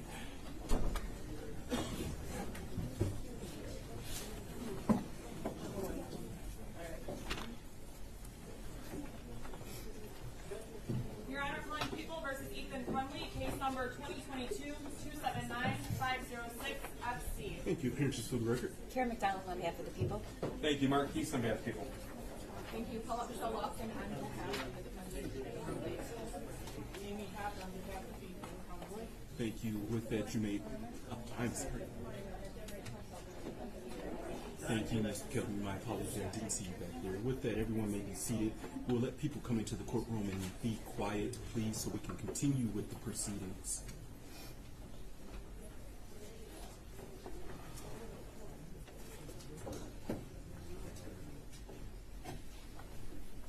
Thank you. With that, people, you may proceed. Thank you, Miss Linda Watson. Thank you. Good morning, ma'am. Good morning. If you could, please state your name for the record. Linda Watson. Thank you. And you may go ahead and proceed with your statement, ma'am. Thank you. Thank you, Your Honor, for allowing me to speak today on behalf of my family. And thank you to the prosecution and the advocates and the Resiliency Center and the community of supporters. And mostly thank you to these folks back here who we've grown to know through the worst of circumstances. To the shooter, you can look away and you can look down, but your ears are still open, so listen. Almost everything since November 30th has been hard and felt impossible for my family. That day at 12:53, my cell phone rang. It was my youngest son, Aiden. That was a moment I will never forget. He was screaming, "Mom, I've been shot, help me. There's a school shooter." I didn't know exactly where he was in the school at the time, if the danger was over, or if he was even safe. At first I told him to hide, but then he told me he was running outside. It was snowy that day, so I told him to bury himself in the snow. I didn't know if he was being chased. I didn't even grasp the gravity of the situation. All I knew in the moment was that my son was shot and he needed me. While still on the phone with him, I could hear him getting into some stranger's car. I felt helpless and terrified. I didn't know if my son just went from one dangerous situation to another. I didn't know how badly he was hurt, where he was shot. I was trying to figure out where he was going, and I couldn't find the business on Google that the man was driving him to. Everything seemed to be going in slow motion. I made it to the intersection by the high school, and even though I couldn't see the school, everything was quiet. No police, no ambulance, no sirens, nothing. I must have gotten there so quickly, despite it feeling like forever. I just sat there trying to figure out where Aiden was. He wasn't on the phone anymore. I called my husband screaming that Aiden had been shot, and then I hung up the phone. I didn't even tell him Aiden was okay because I didn't know Aiden was okay. I called my other two kids. My oldest was driving home. He was safe. My daughter was a senior at Oxford that year. I couldn't remember if she was in school that day or if she was off-site on another class. She was safe. Even though it was only minutes, it felt like a lifetime before I found Aiden. When I got to the building, he was sitting in a chair with his leg up. I remember sobbing while holding him. That was hard and felt impossible, but I found him. There was a lot of blood. It covered his shoe and his pants. He was being so strong, and I didn't know that he was in shock. EMTs were suddenly there, though. I think they arrived after I did, but I can't remember. I could hear calls coming in on the EMT's radio, increasing in frequency and intensity more and more. They wrapped his leg and directed me to take him to the hospital in Pontiac, telling me that they had to leave because there was a great need at the high school. I still didn't know the extent of what was happening at the high school. All I knew is that they were leaving and my son had been shot. That was hard and felt impossible. But together with the people at the business, we put Aiden on an office chair that had wheels, and we rolled him to the car. By the time we got to Lapeer Road, the quiet was gone. Every first responder from what seemed like everywhere was driving towards us. There were so many sirens, so many lights, so many first responders that traffic we were driving with kept stopping and pulling over. We kept having to stop. I can't remember when I started to scream, but at some point I was screaming and driving around traffic on the shoulder, zigzagging in and out of traffic. I didn't know if we would get pulled over, and I think I almost hoped we would so they would get him to the hospital faster. I kept thinking I wasn't going to make it, and at one point I couldn't see through the tears. That's when Aiden started to comfort me. That's my boy, my sweet, sincere, loving boy who always looks out for his family. He had been shot, was bleeding through the wrap onto the dashboard, trying to hold his leg up, and he was just trying to make sure I was okay. I wish I could say that was the last time I lost it like that, but it wasn't. I wish I could say that my boy stayed the same sweet child that he was that day. But shock wears off and trauma sets in and people change. Seeing that happen to your child is hard, and it's impossible to work through, but we keep trying. We made it to the hospital. Doctors came from everywhere and swarmed him. They brought an x-ray machine to him. He was repeatedly questioned, had a police officer stationed at his bed. There were 2 other kids right by Aiden from Oxford. One boy sitting in his bed alone, holding his face, bleeding. Then his mom arrived. I didn't know her, but I know her now. I would learn all of their names, those that died and those that were injured. I would meet their parents in court and in other ways. We would go through this hell together, yet still feel so alone.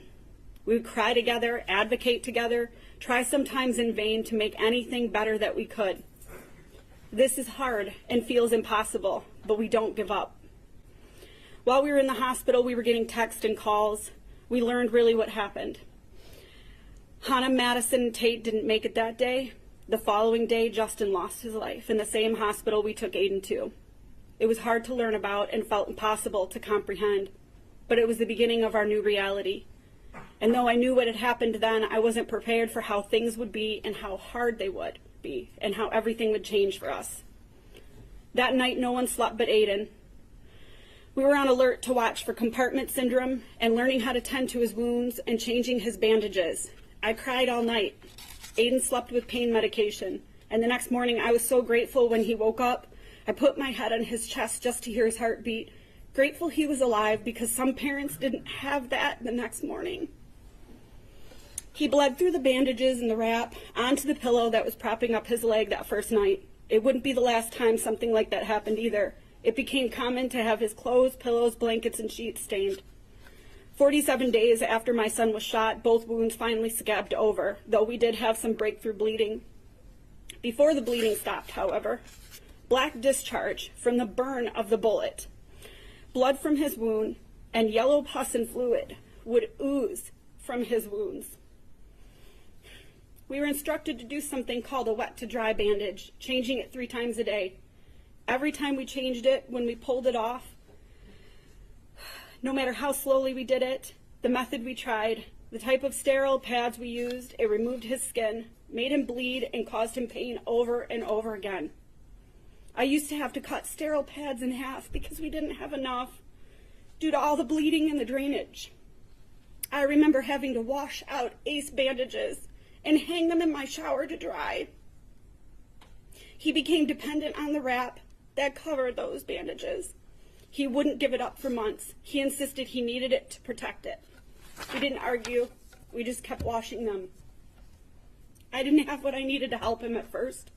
That was hard and felt impossible. But people from the community came to our home, and they brought us supplies to help our son.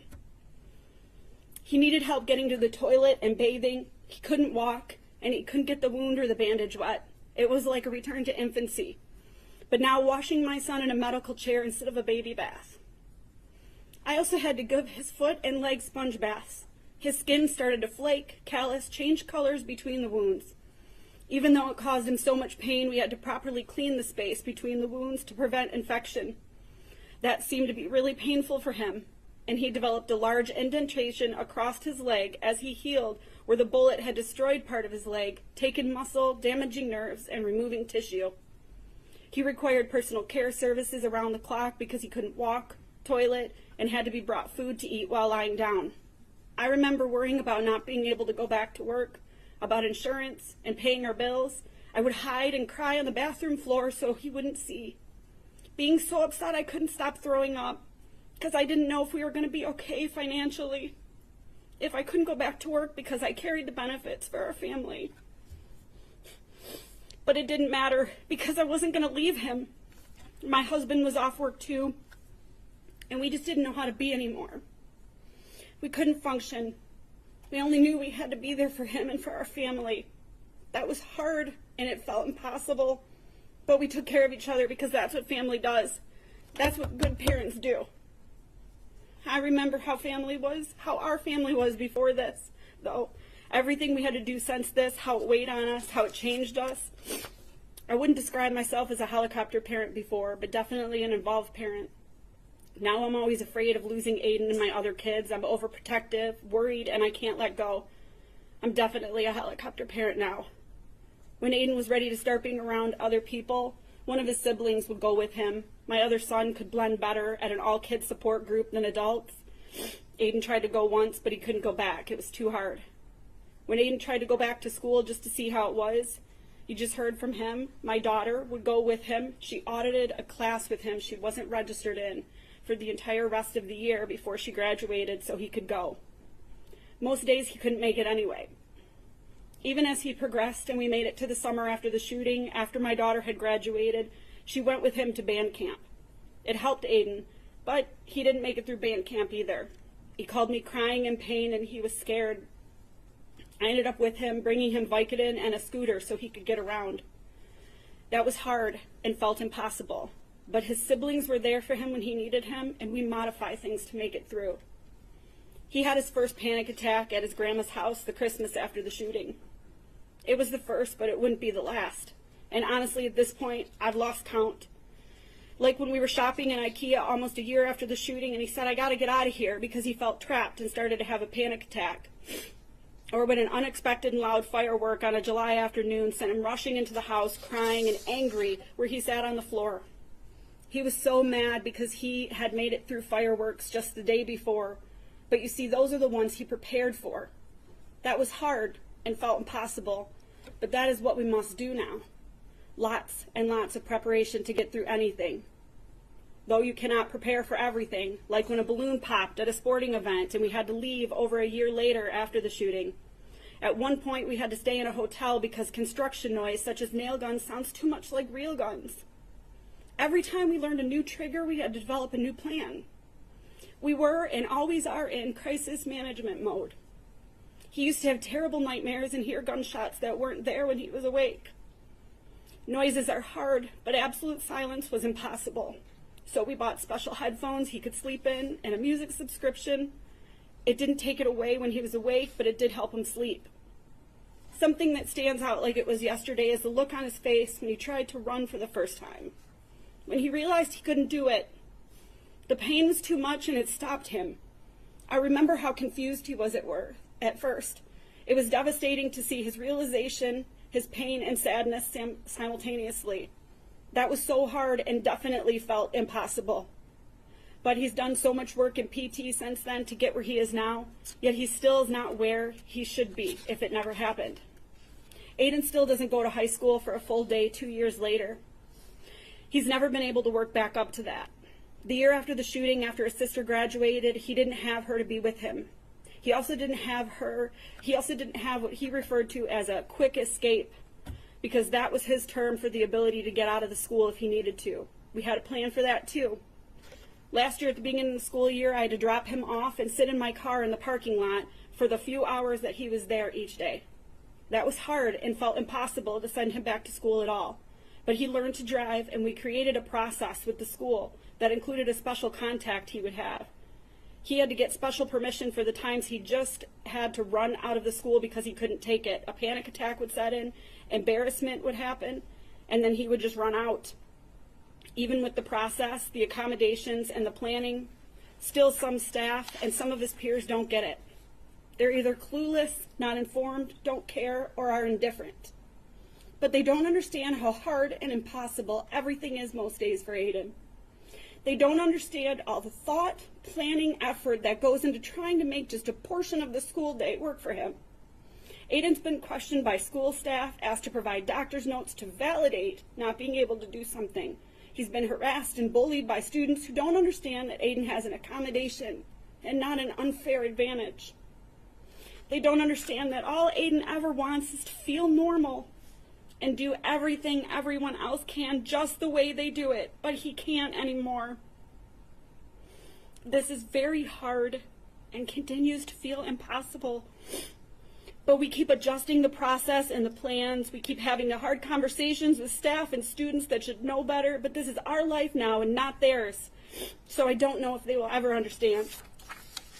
As parents, we've had to stand in front of the school board, the Senate, connect to politicians, beg them all for help, to do what's right, to get answers, to do something to help, only to get backlash and be outcasted by a portion of our community we once loved. We try to put our anger into something good, advocate for change, but it doesn't help. We lost parts of our community because people don't understand and are callous, seeing our attempts at advocacy as a stance against who they are. People mean well, but they don't understand that their words can be hurtful to Aiden and our family. We've been told we are the lucky ones, that we need to stop being negative, be grateful he is alive, and we are. But hearing, you just need to get over it already. You haven't moved on yet? It was just his leg. You are carrying around an offense that isn't yours. And even, maybe this isn't the place for you anymore, by the former superintendent. Just starts to weigh on you after a certain amount of time. Especially when all you're trying to do is heal your son and your family. Going out into the community, we're confronted with people staring, pointing, whispering, and many strangers boldly trying to talk about things with no consideration for how it hurts us or our son. We've even had people try to exploit a relationship with our family or our son to benefit off of the trauma. It made us feel like we couldn't leave our home, we couldn't trust, we felt like prisoners after a while. We shouldn't feel like a prisoner. This was hard and felt impossible, so we make plans to move. I'm not sure I would have gotten through any day without crying if it wasn't for medication, which is something I've never had to do before. I've also lost count of the number of times a doctor has told my husband and I that something medically that's going on with us is directly attributed to stress. I used to think I was a strong person, but I've struggled with everything, and I cry so easily now. I can barely get through this.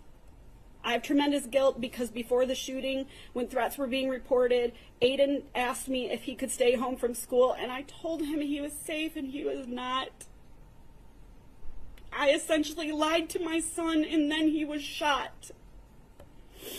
I carry that with me now. That's hard, and it feels impossible, but we have to take care of ourselves to take care of him.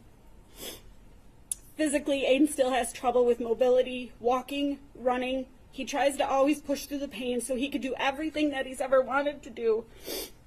He got stronger and had to relearn how to walk evenly to prevent additional pain happening in other areas of his body due to body mechanics.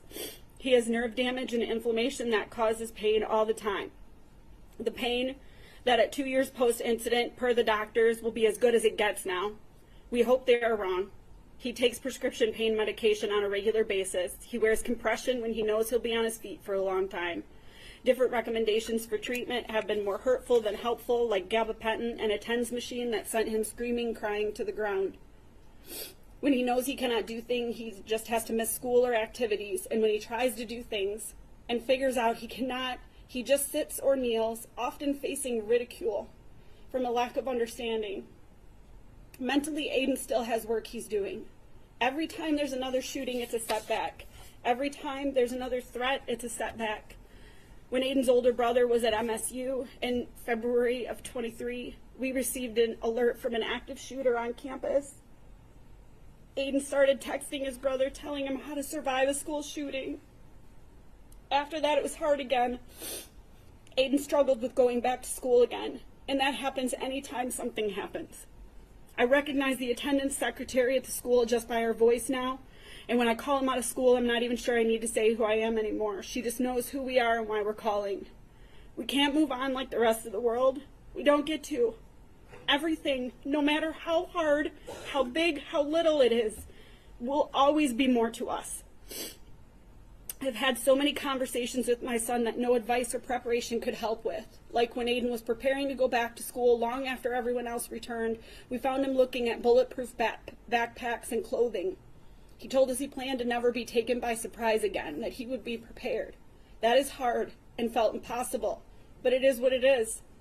We get through it all with plans, conversations, music, tears, help, bandages, doctor's visits, wheelchairs, crutches, a walking boot, physical therapy, EMDR, therapists, medications, compressions, TENS machines, and anything else we can try because we will work to help him feel physically better and mentally safe. I really thought about not sharing my statement because of something we heard during the court proceedings, that the shooter said he wanted the parents of those who passed to suffer. My kid is alive, and for that we're grateful, and we have suffered. And for that reason I am speaking, because I want him to know that he did cause suffering. But what will happen next in his life and next in our lives will be the exact opposite. We will move on. He will not. Just because it's hard and pretty much always feels impossible, we don't give up because we can't and we won't. This isn't just a part of our life, it is our life now. There's been so much that Aiden has gone through because of this, and I didn't cover it all. I left off some of the most painful and uncomfortable things because this is all the shooter will get from us, forever and ever. What a bullet and the shooter took from Aiden and our family is hard and impossible to describe completely. Aiden will be dealing with this for the rest of his life. There's no sentence that can take that away or change that. No sentence that can make the shooter understand or feel what our family has felt and still feels. My son will have to live with pain, trauma, and limitations because of this forever. So too should the shooter have to deal with the consequences of his actions by being incarcerated for the rest of his life. For everything that we have experienced that's hard and felt impossible, the shooter, this monster, should have to feel everything hard and painful and impossible for the rest of his life. The closest thing we can get to that is life in prison. There should never be a possibility of my son coming across the shooter at any point in his life. Aiden doesn't deserve to have that be another fear he has to live with because of him. Otherwise, there is no justice. Thank you.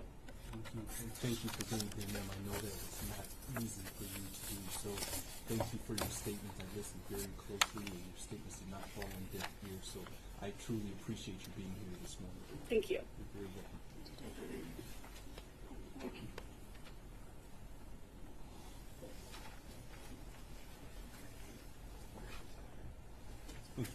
People? Thank you, Judge. Miss Liliana Alvarado.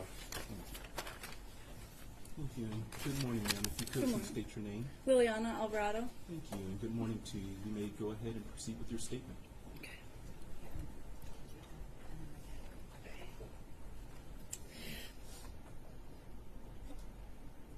And take your time, ma'am, whenever you're ready.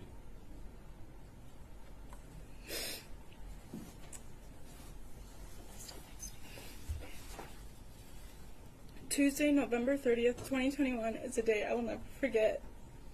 That day forever changed my life and my outlook on many things.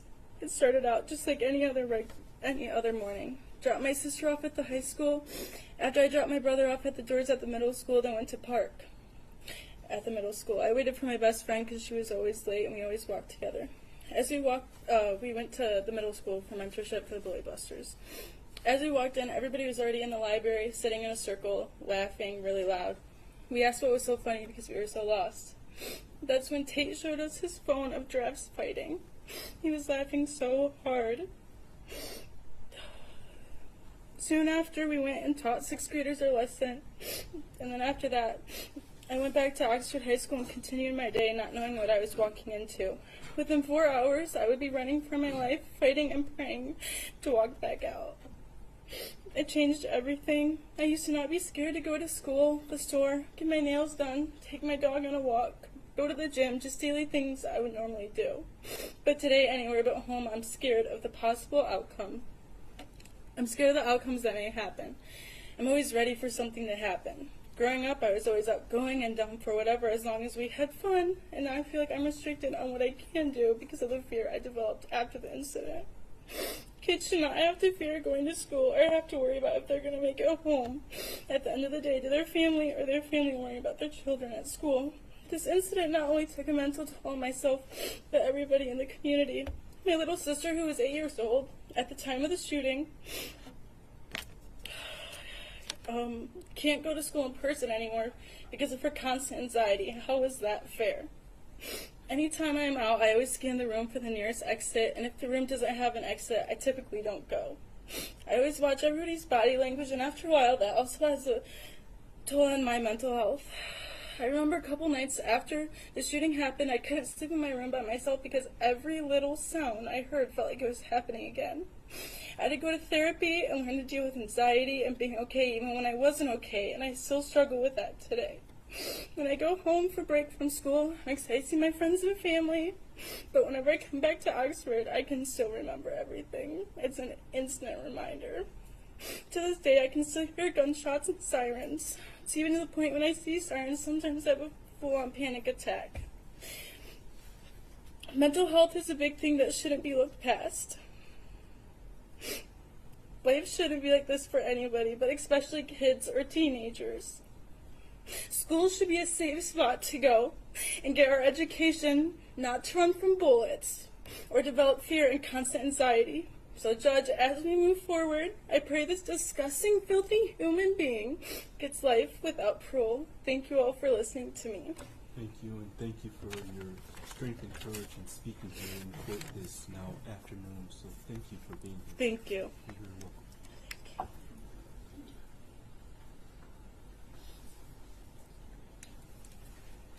Thank you. People? It's Crystal Baldwin. Thank you. Thank you, ma'am. If you could, please state your full name for the record. Crystal Baldwin. Thank you. You may go ahead and proceed with your statement this afternoon. Thank you. To the Honorable Kay Rowe. First off, my name is Crystal Baldwin. I am the mother of Mason Baldwin, who was a freshman and present in Oxford High School on November 30th, 2021. He was in room 256. I will never forget the moment my husband told me that my son had texted saying somebody was shooting in the school. At first, my husband thought it was a joke. It wasn't until I got online to a local Oxford Mom Facebook group and confirmed my worst fear and what my son texted. This is when my worst nightmare started, and I called him immediately to make sure he was okay. The words he spoke when he answered will haunt me for the rest of my life. I asked him if he was okay. He said, "Mom, had I been standing where I was 10 seconds longer, it could have been me." My heart sank.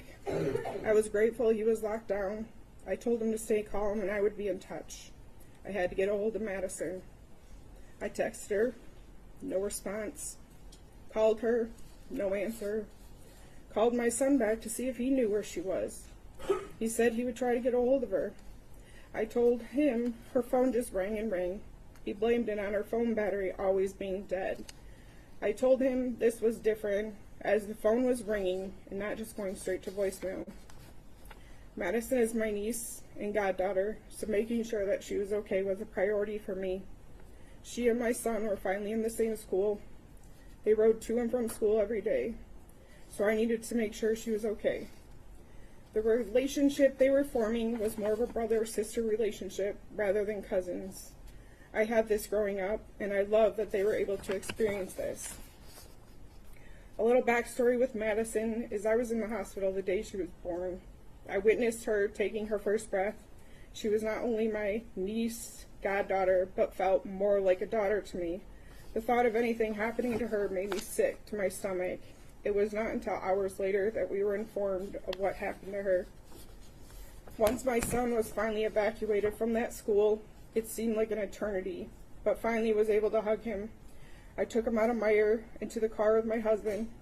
He told me that what the officers told him as they were leaving room 256, they said not to look down if he did not want to be traumatized, as there was a body outside the door. He said there was blood on his shoes. I could not visibly see it due to them being all black. I went back into Meyer as we were not leaving until we knew Madison was safe. We were all over that store just trying to get a clue. We were told to keep watching for the buses coming from the high school. Little did we know my son's bus was the last to arrive. However, once most of the store was clear, they called 3 families' names: Madison, Tate, and Hannah. We were led into a very small office as if we were sardines in a tin can. The officer just came right out to say, "We have news on the 3 students. They are deceased." In that moment, my whole world stopped. I heard the words and froze as if the world was spinning and I was standing still. Then came the cries and screaming from Madison's parents. A father of another student punched through the clock on the wall and continued to punch all the way down the wall until he was on the floor. I knew I was needed, so tried to comfort where I could in disbelief that this was, in fact, a real-life nightmare. I had to then make phone calls to let people know, as we had so many people looking for Madison. Those were the worst phone calls I've ever had to make. My husband was in the parking lot in my car. He just screamed and started punching the dashboard. That is how my kids found out that their cousin was killed that day. Both came into Meijer to confirm I was not lying. The look on their faces was just devastating. Walking slowly, faces red and tears streaming down their faces. I say all of this to paint a picture of the nightmare this 15-year-old caused on November 30th, 2021. I had a freshman, Mason, starting his high school journey, a time where he should be enjoying the last 4 years of school before becoming an adult, trying to decide what he wants to do with his life. My niece, a senior, that should have been doing college visits and finalizing applications to these colleges. She knew what she wanted out of her life and what she was going to do once she graduated. She wanted to become a behavioral analyst and to study neuroscience, something she will never have the chance to do. No child should ever have to experience losing a cousin, friend, or daughter ever. Now here we are, almost 2 years later, and still dealing with the effects of what this person did. Last school year, my son missed close to 60 days of school and was barely passing his classes. My child was always A's and B's, but last year, D's and E's. I'm grateful he passed, but things should not be this way. The thought that the defendant can get his GED disgusts me. I feel he lost that privilege when he walked out of that bathroom and started shooting. My son will graduate. However, Madison never did. Matter of fact, I attended her graduation and witnessed her mother and father accept her diploma on her behalf. She should have walked that stage and accepted it herself. Her chair should have been her sitting there and not with a picture of her and a basket of flowers. Madison was one amazing human being. She is one that people should take after and aim to be like. She was artistic, funny, caring, compassionate, driven, and overall just great. She was a large piece of our family puzzle. Now that she is gone, our family is broken. There are no longer family get-togethers for Christmas, and very rarely for birthdays. There's a crater-sized hole in the family. The fact that she was killed 15 feet from the door my son was behind that day guts me every time. I often think, what if? What if she would have ran and got behind door 256 with Mason? What if she ran out the doors to the outside that were mere feet from where she was found? Would the outcome have been different? Something we will never know. My son walked by a body that day, and I hoped for so long it was not Madison, since only her and Hannah were the only ones that died in that hallway that day. It was not until months later we found out it was not her, but in fact Hannah. Does not make the situation any less traumatic or sad, as no child, or anyone for that matter, should have to be subjected to seeing this. Months later, I found out the whole truth of what happened that day to Madison. She happened around the corner at the same time the defendant emerged from the bathroom shooting. She ended up 15 feet roughly from where my son was. Had he been evacuated the opposite way, he would have walked past her and not known it. Sadly, as time passes and the defendant gets the attention and quote-unquote fame he so desperately wants, it pulls the focus off these 4 lives that were taken way too soon. Madison, Tate, Hannah, and Justin. Criminals currently get treated better than the victims. The defendant needs to live in a cell for the rest of his natural-born life. With each breath he takes is one less than Madison gets to. The fact that he is even still here makes my blood boil. He took innocent lives, injured innocent people, terrorized innocent students, yet we get tablets and education privileges. I get it. We all have rights. What about Madison, Tate, Hannah, and Justin's rights? Right to live? Right to be here? I cannot speak on behalf of the other 3 families, but I know what this whole nightmare did to ours. Our whole world crumbled that day, and we are still attempting to glue the pieces back together, which they will never fit the same. Madison will never get to fulfill her dreams of graduating, going to college, getting married, having kids, and just enjoying what life has to offer. She was slated to do great things, and please know that she would have done just that and so much more if she were still here. Why? Because the defendant took that from her. She was scared for her life, cowering down, covering her head, I'm sure just hoping he would keep walking and let her live. But no, the defendant had to execute her as if she was some kind of threat to him, which she was not, nor would she have ever been. Madison was the nicest person you would ever meet. If everyone aspired to be half the person she was, this world would be that much more of a happier place. She was a senior, as I stated before. She had only been in Oxford High School for 3 months as she transferred from Clarkston schools. She barely knew anyone. She was in the wrong place at the wrong time, which gives the defendant no right to execute a scared girl because he needs to, quote unquote, teach a lesson. No right to shoot anyone for that matter. He obviously missed a lot of lessons in life, whether it was from his parents, peers, or teachers. There are a lot of people in this world that have been subjected to a less than desirable home life or set of circumstances, but you do not see them out shooting up their school. It seems from everything that has come out, the defendant planned for months, researched outcomes, notated response times, mapped exits, and openly accepted his fate of spending his life in prison. So I ask you, do you feel like a 15-year-old, now 17, that put so much time and effort into this attack deserves to ever step out of those prison walls one day? I do not care that he had lousy parents. Maybe his brain is not fully developed, but he knows the difference between right and wrong. Yet he still followed through, knowing the consequences. Most people take these less than perfect situations and turn them into opportunities. The defendant chose the opposite path. He stated in his journal he was ready to spend the rest of his life in prison. I implore you to grant him his wish and sentence him with life without the possibility of parole. Thank you, ma'am, for being here, and thank you for sharing the positive stories as it relates to your niece. I appreciate that. Thank you. Thank you.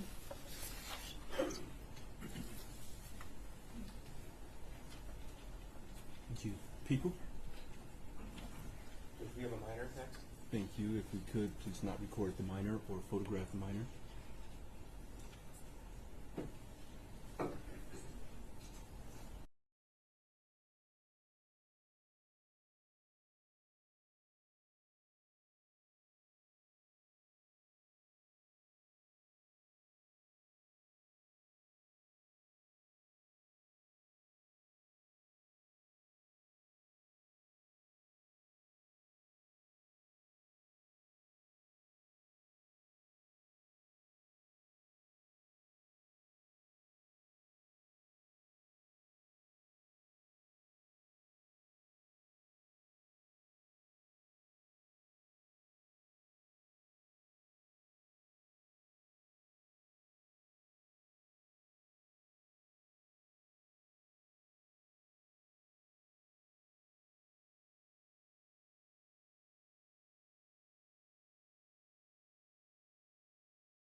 I'd come home that day, I could still see her icon on the map, so I kept that hope that maybe she was fine. And even after, I would still see that whenever someone opened up her phone. I will never have an ounce of forgiveness for you. I will only learn to forgive myself. Because I didn't deserve this. My community didn't deserve this. I still have faith in people. I still believe that most people are good. You didn't rob me of my kind heart, even though I'm sure you wanted to. I am 10 times stronger than you will ever be. You do not have any power over me. After today, I live my life, you will go behind bars, and I'll never have to see your face again. You are a waste of space. I'm not sorry to say that. You're not special. You don't have a divine right. You're just an insecure, weak, fragile, insecure boy who could not deal with his own problems. Your name will never be said. Now, the rest of us are left with the pieces, and I'm going to ask you one more time to please look at me. Thank you. Thank you, and thank you for being here and your courage to speak this afternoon. I Thank know you. it took a lot, so thank you. Thank you.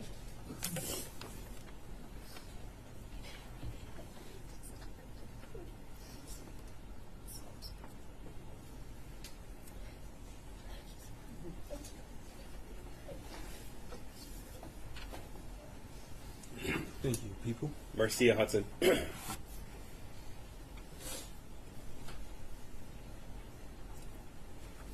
Thank you. Good afternoon, ma'am. If you could, please state your name for the record. Yes, it's Marcia Hudson. Thank you, Ms. Hudson. You may go ahead with your statement. Good afternoon, Judge Rowe. I appreciate this opportunity to address the court. My name is Marcia Hudson, and I am the mother of 4 children, 2 of which were students at Oxford High School on November 30th, 2021. My daughter graduated from Oxford High School in June of 2022, and my son, a freshman during the 21-22 school year, is now a junior at Oxford High School. Before November 30th, 2021, my daughter would always wake up with a smile on her face. Cheerful, confident, optimistic, caring, and as reported by her teachers, often seen laughing with her friends, making TikTok videos in the hallway, and basking in the glow of what was starting off to be an amazing senior year. Life was finally getting back to normal, having just experienced a global pandemic, and her outlook was bright. Before November 30th, 2021, she loved attending football games with her friends, going to dances, playing soccer, planning events, and engaging in her studies. Life was good, as it should be when you are young and full of life. She was trusting of others, always ready to lend a helping hand, and was thrilled to be accepted into Miss Getz's mentoring class, for she truly cared about the well-being of everyone within the walls of Oxford High School. She wanted to make a difference for others. On the morning of November 30th, she joined Tate, Kylie, and the rest of the mentorship class to deliver their Bully Buster lessons at Oxford Middle School, serving as mentors and friends to these younger students. After the shooting, things have changed significantly for many of us, my daughter included. She still has trouble falling asleep and quite often awakens several times throughout the night. Loud sounds, sirens, and sudden movements cause an uncontrollable reaction in her. She involuntarily begins to shake. She drops to the ground, covering her head, and begins to cry. Like many, many of her friends and members of our community, she has been traumatized. She has been formally diagnosed with PTSD, anxiety, and depression by her medical doctors. It is important for me to note, however, that despite it all, she is making her way through and out, taking small steps forward, healing each and every day. The light is once again beginning to fill the dark spaces. This is happening, of course, because of her tremendous strength, the support she receives from her family and friends, but primarily it is through a lot of hard work she continues to do weekly with her therapist. Her father and I are tremendously proud of her. She is currently a pre-med major at Michigan State University, and despite everything she has endured and watched her friends endure, her faith in humanity is slowly returning. She is determined not to let the evil acts that she witnessed take anything more away from her. As a mother helping to navigate not just my children's emotional and mental health, but that of my own, I too recognize the ways in which I have been affected by this senseless act of violence. The events of November 30th, 2021 have rocked the very foundation of what I have known to be good and right about the world. And despite the depth and breadth of emotions that I have experienced since November 30th, 2021, has fundamentally changed who I am today. I struggle with my emotions to this day, and the thoughts, feelings, and memories continue to rise up unexpectedly, like as I drive into the local Meijer parking lot, my mind still flashes back to the day that we all raced there, praying and pleading along the way.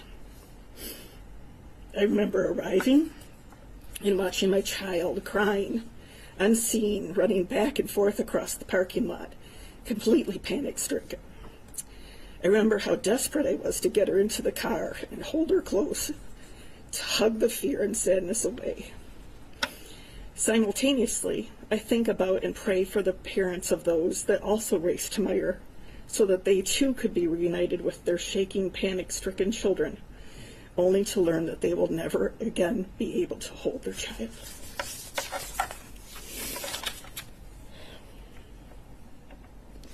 These emotions are triggered by memories. There are still moments when I receive a text from my son or daughter, and my heart skips a beat, remembering the text I received from my daughter moments before I understood what was happening. I love you, Mom. A gun is in the school. And later that day, when I had a number of children sitting in my TV room, shaking, crying, in a state of shock, one with his classmates' blood still on his shirt, watching the news reports, the increasingly disturbing tragedy unfolding before our eyes in my beloved town in real time. The looks on their faces as they realized which of their friends were wounded and were killed, how life as they knew it had changed forevermore. Memories of the yellow and blue ribbons, the Oxford Strong signs, the makeshift memorial at the high school, the prayer vigils, and the funerals. On November 30th, 2021, 4 beautiful people were taken from this earth and 7 others wounded through a senseless act of evil. I believe that the Oxford High School shooter should remain in jail for the remainder of his life and be sentenced to life without the chance of parole. The shooter, who craves notoriety, is not deserving to have his name included in my thoughts, and so I'm intentionally omitting his name from this written statement. I do, however, wish that his parents would have provided him with the love and care that he deserved and was begging for seemingly all his life. I will never mention the shooter's name ever again. Instead, I choose to take this opportunity to remember and honor our victims. Multi-talented Justin, for his heroism, his wit, and wisdom. Madison, for her ability to make the world more beautiful, not only by her presence, but by the amazing works of art that she created. Tate, our forever captain, Oxford superhero. Through his legacy of leadership, our community's youth will emulate and strive to embody Tate's traits through their involvement in the incredible 42-strong Tate Muir Foundation. And Hannah, our beautiful flower, whose memory will be honored in many ways, especially through a garden that is currently being constructed in her honor. We will all care for Hannah's garden. We will visit and remember and bask in both its beauty and her memory. Their legacies, their beauty, their love of life, and the gifts they bestowed to others. We will remember you, Tate Muir, Hannah St. Juliana, Madison Baldwin, and Justin Schilling. forevermore. Love wins. Thank you for your statements this afternoon,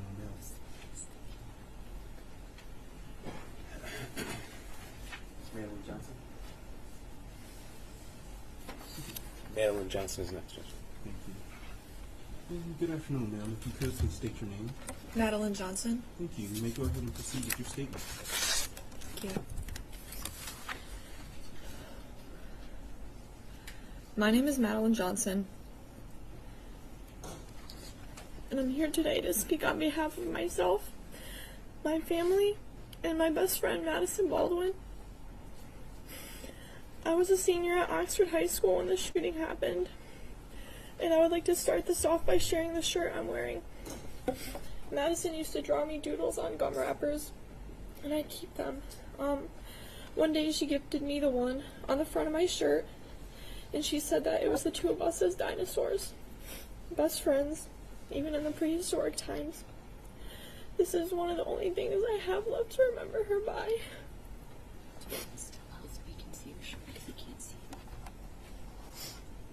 This is the back. Thank you. On November 30th, 2 years ago, Maddie and I were coming from our 4th hour AP Statistics class that we had together, and we were walking down the 200 hallway. I had a lot of time to get to my next class, so I figured I would walk Maddie to her 5th hour class, Sociology. Once we neared the end of the hallway, we realized that the shortcut she usually took, the courtyard, was closed for the season. I've since heard that the courtyards were not closed that day, but we both seemed to think that they were. We had to take the long route instead, the one that curved around the school. Little did we know we were walking straight towards a gunman.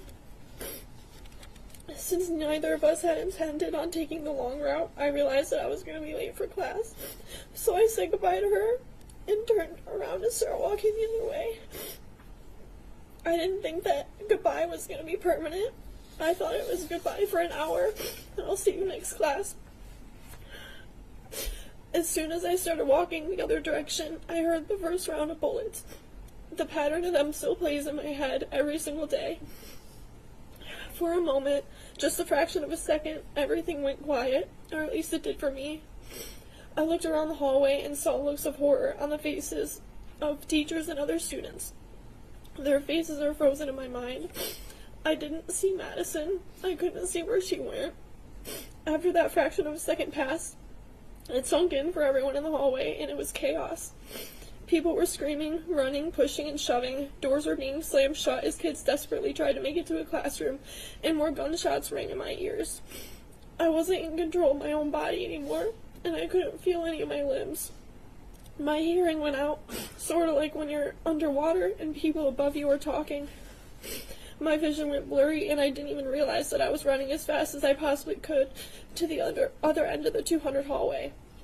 I later recalled that I passed so many exits, so many side doors, but during those few minutes of hell in the hallway, all I could do was run forward.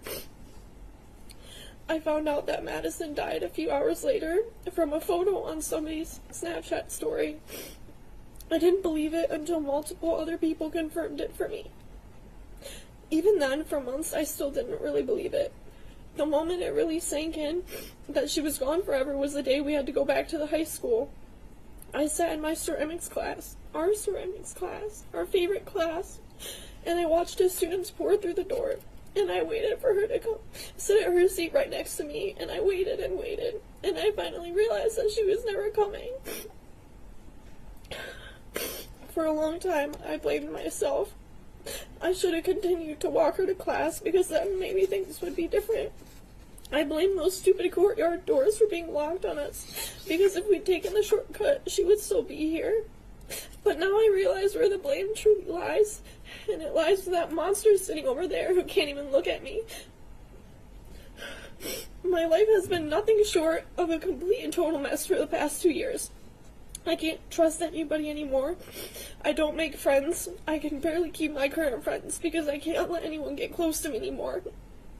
I can hardly attend my college classes. I can't go into rooms that only have one door. I can barely go to concerts, malls, and other crowded places.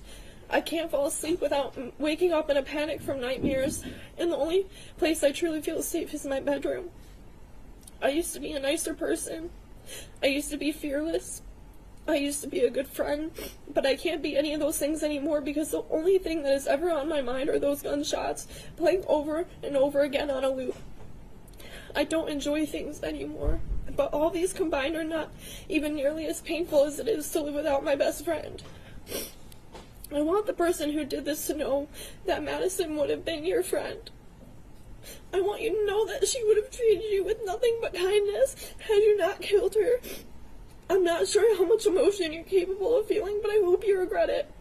And I hope it eats away at you. And I hope you feel even a fraction of the loneliness that I felt over these last 2 years. But I can't leave this courtroom today thinking that you won, and I can't let you think that either. You turned your pain into hatred, and I turned mine into love. That right there is one of the many differences between you and I. You are never going to know what it's like to have a friend who would do anything for you, and you'll never know what it's like to be happy. You took 4 lives. You took Madison's life, but you didn't, and you never will take away who she was. She knew joy, she knew love, she knew laughter, happiness, and friendship. She had such a rich life, and she truly lived it. You are never going to know what it's like to be loved, and that is why I win. Because of what you did, you are alone. You are completely and totally alone for the rest of your life. There are no punishments in this world that could ever make up for what he took from us. Not even 1 million life sentences could begin to serve justice, but you have the power to sentence one. 1 life sentence without the possibility of parole. If that is the best closure we are ever going to get, then that is the only viable option. Any lesser sentence or any possibility of parole would be a slap in the face to everyone who is here today. Giving a mass murderer a second chance at life after he took 4 lives, injured 7 people, and traumatized students like myself is unthinkable. Thank you, and please take this into consideration. Thank you for being here, and I'm very sorry about the loss of your friend, but thank you for your strength and courage in speaking this afternoon. Thank you. Cool. Judge, we have a minor next as well. Thank you.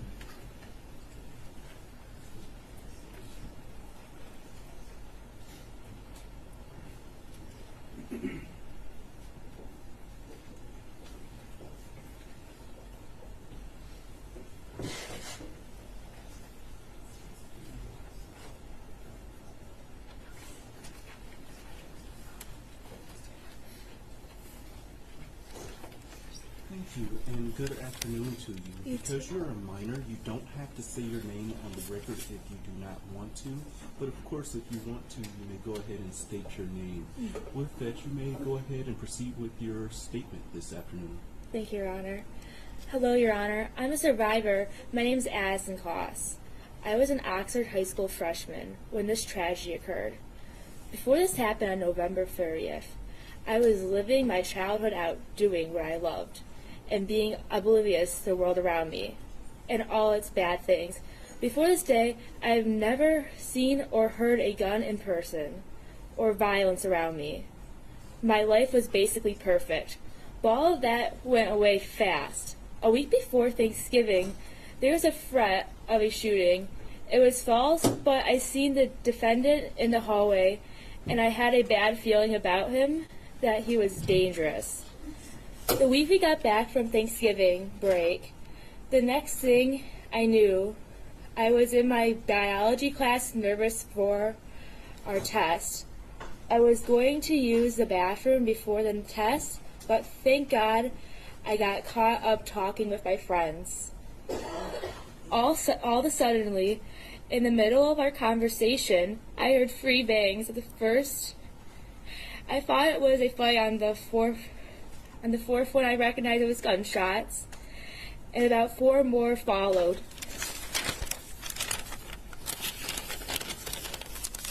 Me and my friend were near the door, and we hugged each other tight and ran to the corner. When we reached the corner, we kneeled down, hugging each other for dear life. It felt like slow motion. While our teacher was closing the door, I was thinking he was going to get into the room Once the door was closed, I heard a few more shots. I noticed my phone was still on my desk across the room, and all I wanted was contact with my mom. That made me feel hopeless. It got me thinking I'm never going to see my family or parents again. That made my heart sink. My life was flashing before my eyes. I started crying. I wanted my mom. Luckily, my friend had her phone, and I was able to tell my mom I loved her. An hour of horror went by. Me and my classmates were crying and worried for our lives and our friends' lives. We were trying to figure out if our friends were okay. Finally, a police officer came in to rescue us. At that moment, I thought this all was a bad dream. When we finally came outside, the cold breeze hit my face, following the officer out to get searched.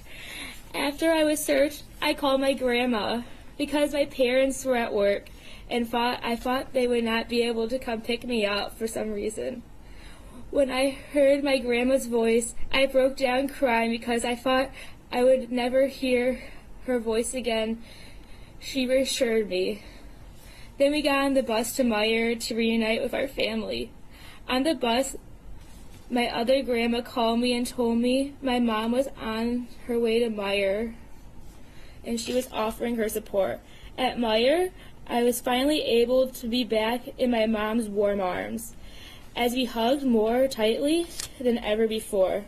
We finally arrived home, and my dad greeted me with the biggest hug he has ever given me. He usually is an unemotional person. The rest of the night was filled with grief.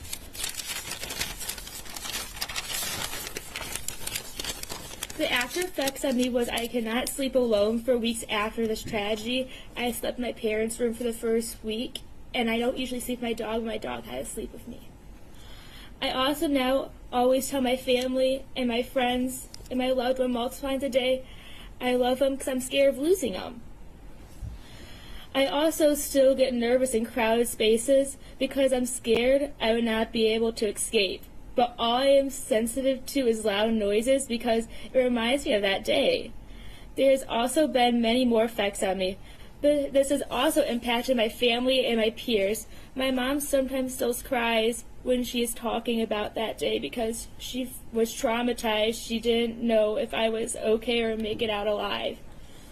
And my 7-year-old cousin asked me after if it would happen to her too, and that really broke my heart because a child should not have to worry about that because she's just a little kid and no one should ever have to worry about that. This also impacted the parents who lost their babies that were dear to their heart, and my heart just breaks for them. These kids who lost their lives are the most incredible human beings to ever walk this earth. They all had impacts on their community members. Hannah, Tate, Madison, and Justin were kind beyond words, positive, and most importantly, cared for their peers in our community. There are some more meaningful traits about them that I admire. Also, the other 7 who survived are also in possession of the same traits and are strong beyond words.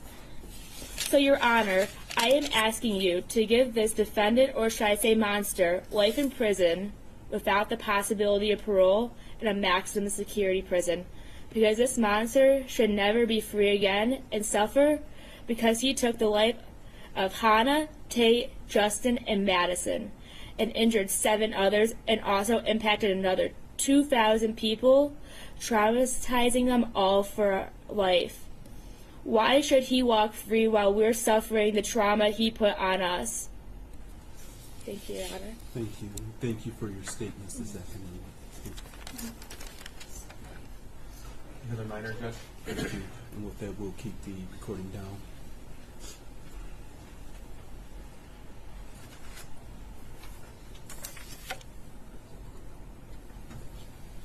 Thank you. If you wish, you may state your name, but because you're a minor, you do not have to. With that, you may go ahead and proceed with your statement this afternoon. My name is Sylvia Lester. By my understanding, a victim impact statement shares the story of how a crime has affected oneself. I feel compelled to share my own story. I never understood or grasped the truly devastating reality of losing someone you love. I still haven't grasped the concept, to be completely honest. The only coherent words that came out of my mouth when I received the phone call that my beautiful best friend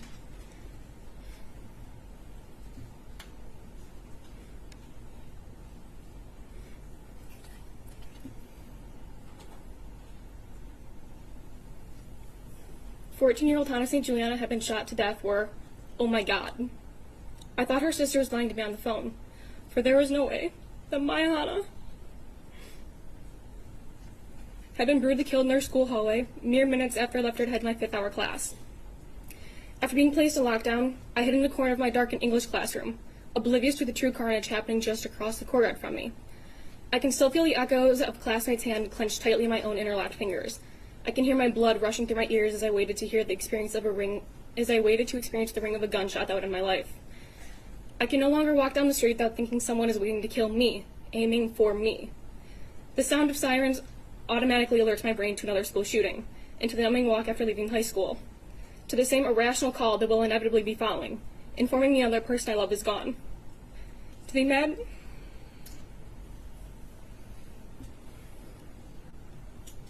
the imagined portrayal of Hannah bleeding out on the floor of our history hallway. This image will forever be stamped on the forefront of my mind. There are people that I now truly hate in this world. These types of people, in some way, take something from another. In a manner of speaking, they are thieves. Though, ironically, most thieves could return what they took if only they had the fortitude to do it.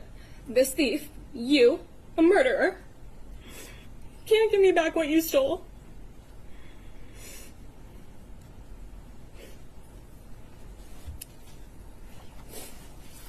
You stole my best friend.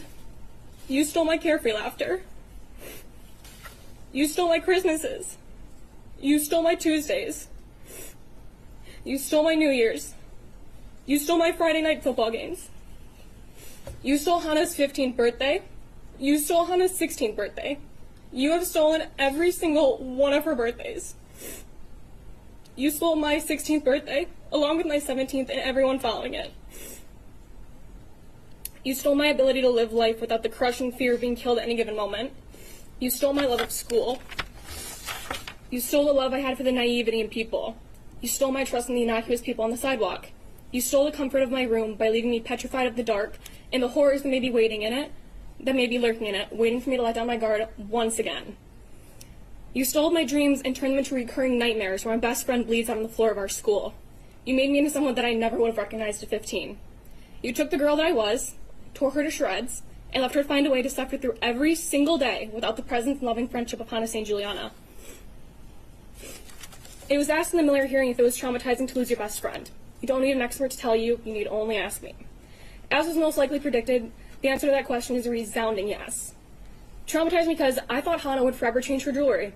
Because I never thought I would have to be the one who would speak at a funeral, right after turning the young age of 15.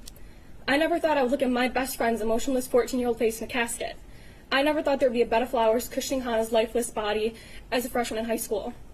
I never thought there would be the sound of bagpipes leading her enclosed body out of a church. I never thought there would be a week when Hannah didn't have a new nail color. The reasons are endless to why it's traumatizing to lose a best friend. I thought we were allowed to be innocent as children. I never could have fathomed I would blame myself for the death of my best friend. I never could have imagined a day where I would have to blame myself to try and give a reason as to why she died, to why you decided to take her life. I never could have conceived the idea that at 15 I would feel as if my best friend's blood was on my hands, all due to the reality that I left her in a hallway because I didn't want to be late to class. I've convinced myself that if only we would have gone to the bathroom, Hannah's life would have been spared and my happiness would be intact. We didn't get to be children for very long, for these aren't the thoughts any innocent child should mull over. The day Hannah was killed, you left the shell of 15-year-old me, crying and shattered on a hardwood floor in the fetal position, encased in my own arms, with tear tracks that will forever be tattooed on my face as well as my heart. To this day, I'm convinced I'm still lying on that hardwood floor, rejecting the actuality that I live while Hannah doesn't.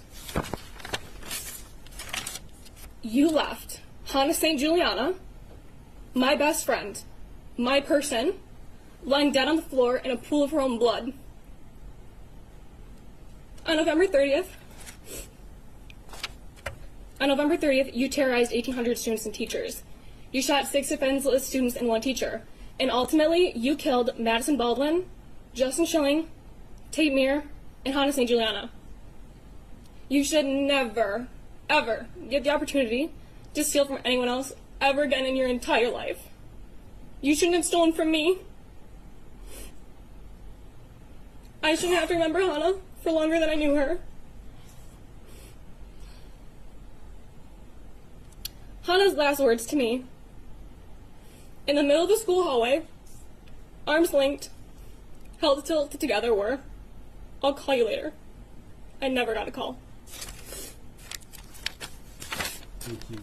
Thank you for being here, for your statements this afternoon. I'm very sorry for your loss of your friend. Thank you for your statements. Thank you, sir.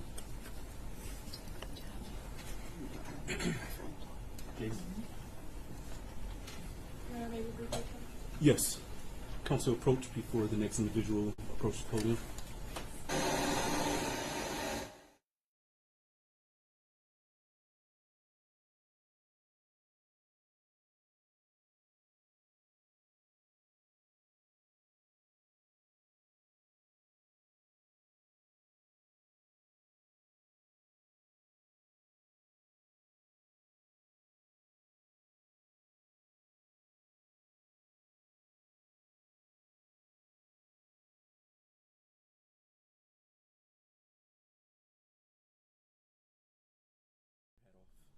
Please remove your hat in the courtroom. Thank you.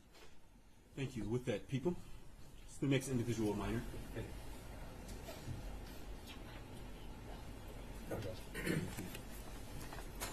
Thank you. And good afternoon. If you could please state your name for the record. Jace McCarthy. Thank you. And you may go ahead and proceed with your statement. To explain how I was affected, I would have to tell you that I feel like my mind is stuck in a Meijer parking lot, which sounds silly. For most kids in Oxford, the Meijer parking lot was viewed as a hangout spot, a place you would go to sit in a parking lot, wasting gas and talking about gossip or life problems.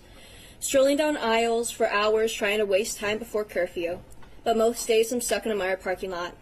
A parking lot filled with my peers hugging each other, cameras everywhere with reporters shoving microphones in faces, asking questions we couldn't comprehend at the time, with police sirens flooding the streets in my senses and helicopters flying overhead.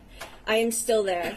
I can feel the concrete underneath my feet. The cold, harsh wind still greets my face, even in the warmest July heat. I am still as the world spins and my hindsight becomes blurred and hazy. I was coaxed into a state of shock for a long time. Some days I miss it, the feeling, the unknown, before it was real, when I was whole. When people started to come out and tell the world that they lost a piece of themselves that day, or they were looking for the person they were before the shooting, I didn't think I was a part of that group. Maybe I was taking it too literally, or maybe I wasn't aware enough to realize. I think for a long time I was walking around fractured and not knowing it. I didn't know when I lost that part of me. I still don't. Was it when I saw cop car after cop car from everywhere in the state? Was it before I saw 3 confirmed dead on the TV? Was it when I saw post after post of Madison's senior photo being used as a makeshift missing poster? Was it when the world stopped? My older brother came home a little after I did. He sobbed into my mother's arms. I can't remember a time he cried before that. I sat in a kitchen chair, confused, unsure what to do. So I left and walked to my room. Unfortunately, the walls weren't thick enough to prepare me for the words that came out of his mouth next. Nate's brother was shot. He was shot in the head, Mom. I felt time froze. I didn't know what to think. I didn't think I was hearing his words correctly. I was mixing up kids in my grade, scrambling for a name that I was clearly blanking out on. I remember staring blankly at my phone, hoping that it would somehow tell me magically what to do. No one tells you how to comfort someone after receiving news like that, so I stayed hidden in my room. Justin Schilling, someone my brother has known for years. The number on the TV screen felt more like a cruel weight that suffocated me. The number on the screen was real. Nothing screams real like a gurney outside the exit of your old chemistry class. I didn't sleep that night. I was hoping I would hear news about Justin. Calling friends of friends who knew something, I told my mom in the early morning hours that people were saying goodbyes. I didn't want to be the one to tell my older brother. Looking back, I'm sure he knew. By 9 a.m., Justin Schilling was trending on social media. Justin Schilling is dead. I went to vigils out of nonstop guilt. I kept every candle. They've been collecting dust in a senior memory box that I made 2 weeks before my senior year, with high hopes that it would hold things like good grades and grad cards, turned into a gravesite of everything that embodies the 30th, from coping cards to Oxford Strong mementos. I still have wax on my shoes that I don't have the heart to clean. It's strange that I view that as a better time, not having to cope with the grief or loss because it hadn't hit me yet. Depending on the day, I'm aware enough to know that that wasn't a better time. A better time was not having to walk where kids bled out and died. A better time was not knowing the kid who sat at my homecoming table, or the fact that 2 months later he was going to school with a gun with the full intent on using it. A better time was worrying about how I was going to pass my math class and not how fast I could put in a night lock. I haven't been able to go to college out of fear that I'll go through another school shooting. I've watched friends drop out. Every day I fear for my siblings who are still in school. I fear for my friends. Every time I hear a whisper about a campus threat, I find myself praying, begging whoever's up there that my friends are safe. I can't bring myself to even think about the worst scenario. I don't know if I could go to another vigil. I don't know if I could go through it all over again. I hate cameras flashing. The sound of cameras clicking gives me the sense of unease. You never really get told the after. It's not just one thing, it's many. No one tells you the after. The only way you know is when you go through it. My friends and I's grief will forever be for the public view. Our faces on the front page above the fold or trending on some news network. Our tears will forever be engraved in film. The worst day of our lives will forever be attached to our names and to our faces. One quick search shows us at our absolute lowest and most vulnerable, and no matter how far I run, no matter where I go, I can never escape the everlasting fear that the 30th has instilled in me. I do not get to move on. Every day I'm reminded of the 30th. Each time I feel my hair get blonder, I hear myself repeat 151 days till graduation in the back of my mind. I hear voices of people I haven't spoke to in ages. I hear cameras clicking, and I feel the weight of my brother's cries washing over me for the first time all over again. I'm a senior in high school again. I find myself unable to move on. I find myself back where I was in the Meijer parking lot with the wind and the sirens. And maybe if I could find that kid with bleached hair and torn up Vans wearing a coat that wasn't his, maybe wondering if he would have rehearsal afterwards. Maybe I could find forgiveness, but I know I never will. I chase after him most days. I see him across the street or down the hall. He haunts me, a constant reminder that I will never be the same, that death and trauma isn't something that can be scrubbed away no matter how hard I may try. My words will never be able to paint a perfect picture or make an outsider truly understand the haze the world turned into in that Meijer parking lot. A haze that somehow turned into hours within a blink, and then it was days, which somehow turned into months, and when I woke up from it all, I was left with a heavy burden of loss, grief, and guilt that will forever ache in my bones and taint the air I breathe. It's more of a person, a friend, something that knows my ins and outs, and I'm sure I'll be holding its hand for a very long time. It'll greet me when I least expect it in the years to come. It waits on the edge of my bed every morning and tucks me in at night.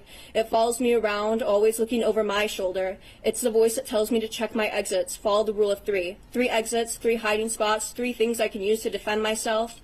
That open spaces aren't safe, that loud sudden noises means it's life or death and I need to run. That backpacks don't just hold books, but lethal weapons that someone is just itching to use. It tells me I will never be safe. It makes me second guess when I hear sirens. I can never tell if they're real. If my room gets quiet enough, I can hear them. They're more than a familiar sound, yet when my body hears emergency vehicles, I can't help but tense up. If I can't sleep at night, it crawls into my bed beside me, making me think of what ifs, or what I'll do, who I'll call, what I'll say if it happens again. And as the 30th approached closer, I find myself in sleepless nights. The cold air gets harder to breathe. The weight on my chest becomes ever more present, and I'm looking over my shoulder. Every small noise becomes a mental game of am I safe? Even the crunchy snow becomes a cruel reminder. Passing by the school around this time of year gets harder because when there's no cars, my mind convinces itself that I'm on break, that I'm 18 again.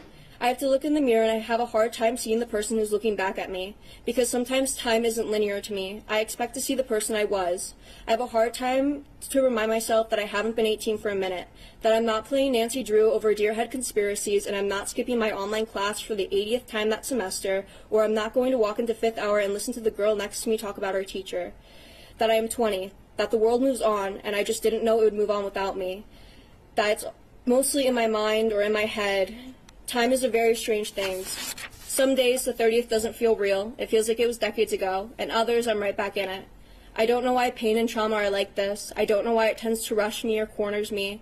I don't know why it acts like I have places to be. I ask myself a lot, why is the weight on my shoulders? Why is the guilt of surviving on my doorstep, and why is it pounding on my door?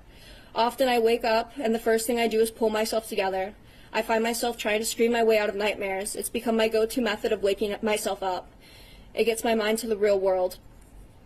People who have never gone through something like this will view this as closure, an ending, moving on. When something is over, I don't get to move on. That weight and guilt doesn't dissipate over me. This traumatic event has changed me indefinitely, and there's never going to be an undo button. I will never hear the chance of Sean talk about Justin in the present tense again. I will never hear friends talk about future plans with Hannah or Tate, only what ifs and promises never seen through. We never get to wake up and move on with the loss. It lives with us and appears with us in least expected ways. And that is something the shooter will never have to endure. He will never have to go through what he made us go through on the 30th. And for as long as I have to carry on with the weight of his actions, I believe he should too. So maybe I'll forever be in that Meijer parking lot, the guilt and grief being more familiar than the back of my hand. And maybe I'll forever be chasing the idea of who I was that day. The looming fear of never getting better or healing will always dangle over my head. But just like the what-ifs and nightmares, I know for as long as I live, I will pray and I will hope that there is a shadow of incarceration and karma haunting him for the rest of his life. Thank you for your statements this afternoon. Very well said. So thank you very much. Thank you. With that, we're going to go ahead and we're going to break for lunch. We're going to break very briefly. I do want to attempt to get this hearing done today, and so we're going to break. We will return to court at 1:35 p.m. With that, to the individuals that are in the gallery, please be seated until the defendant has exited the courtroom. With that, deputies, you may take the defendant.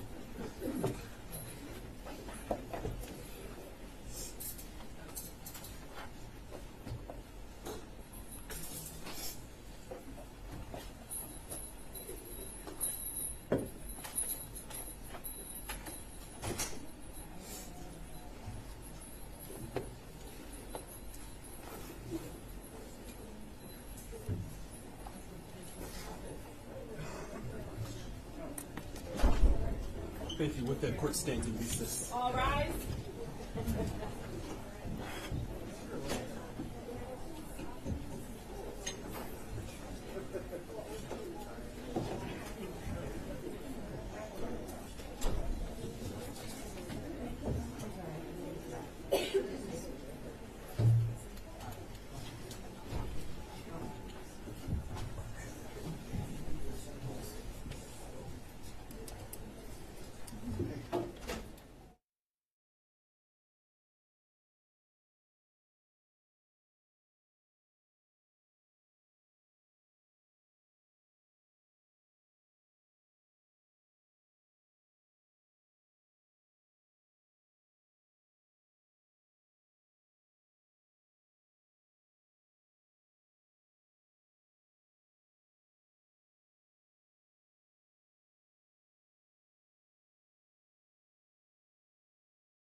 Check, check, check.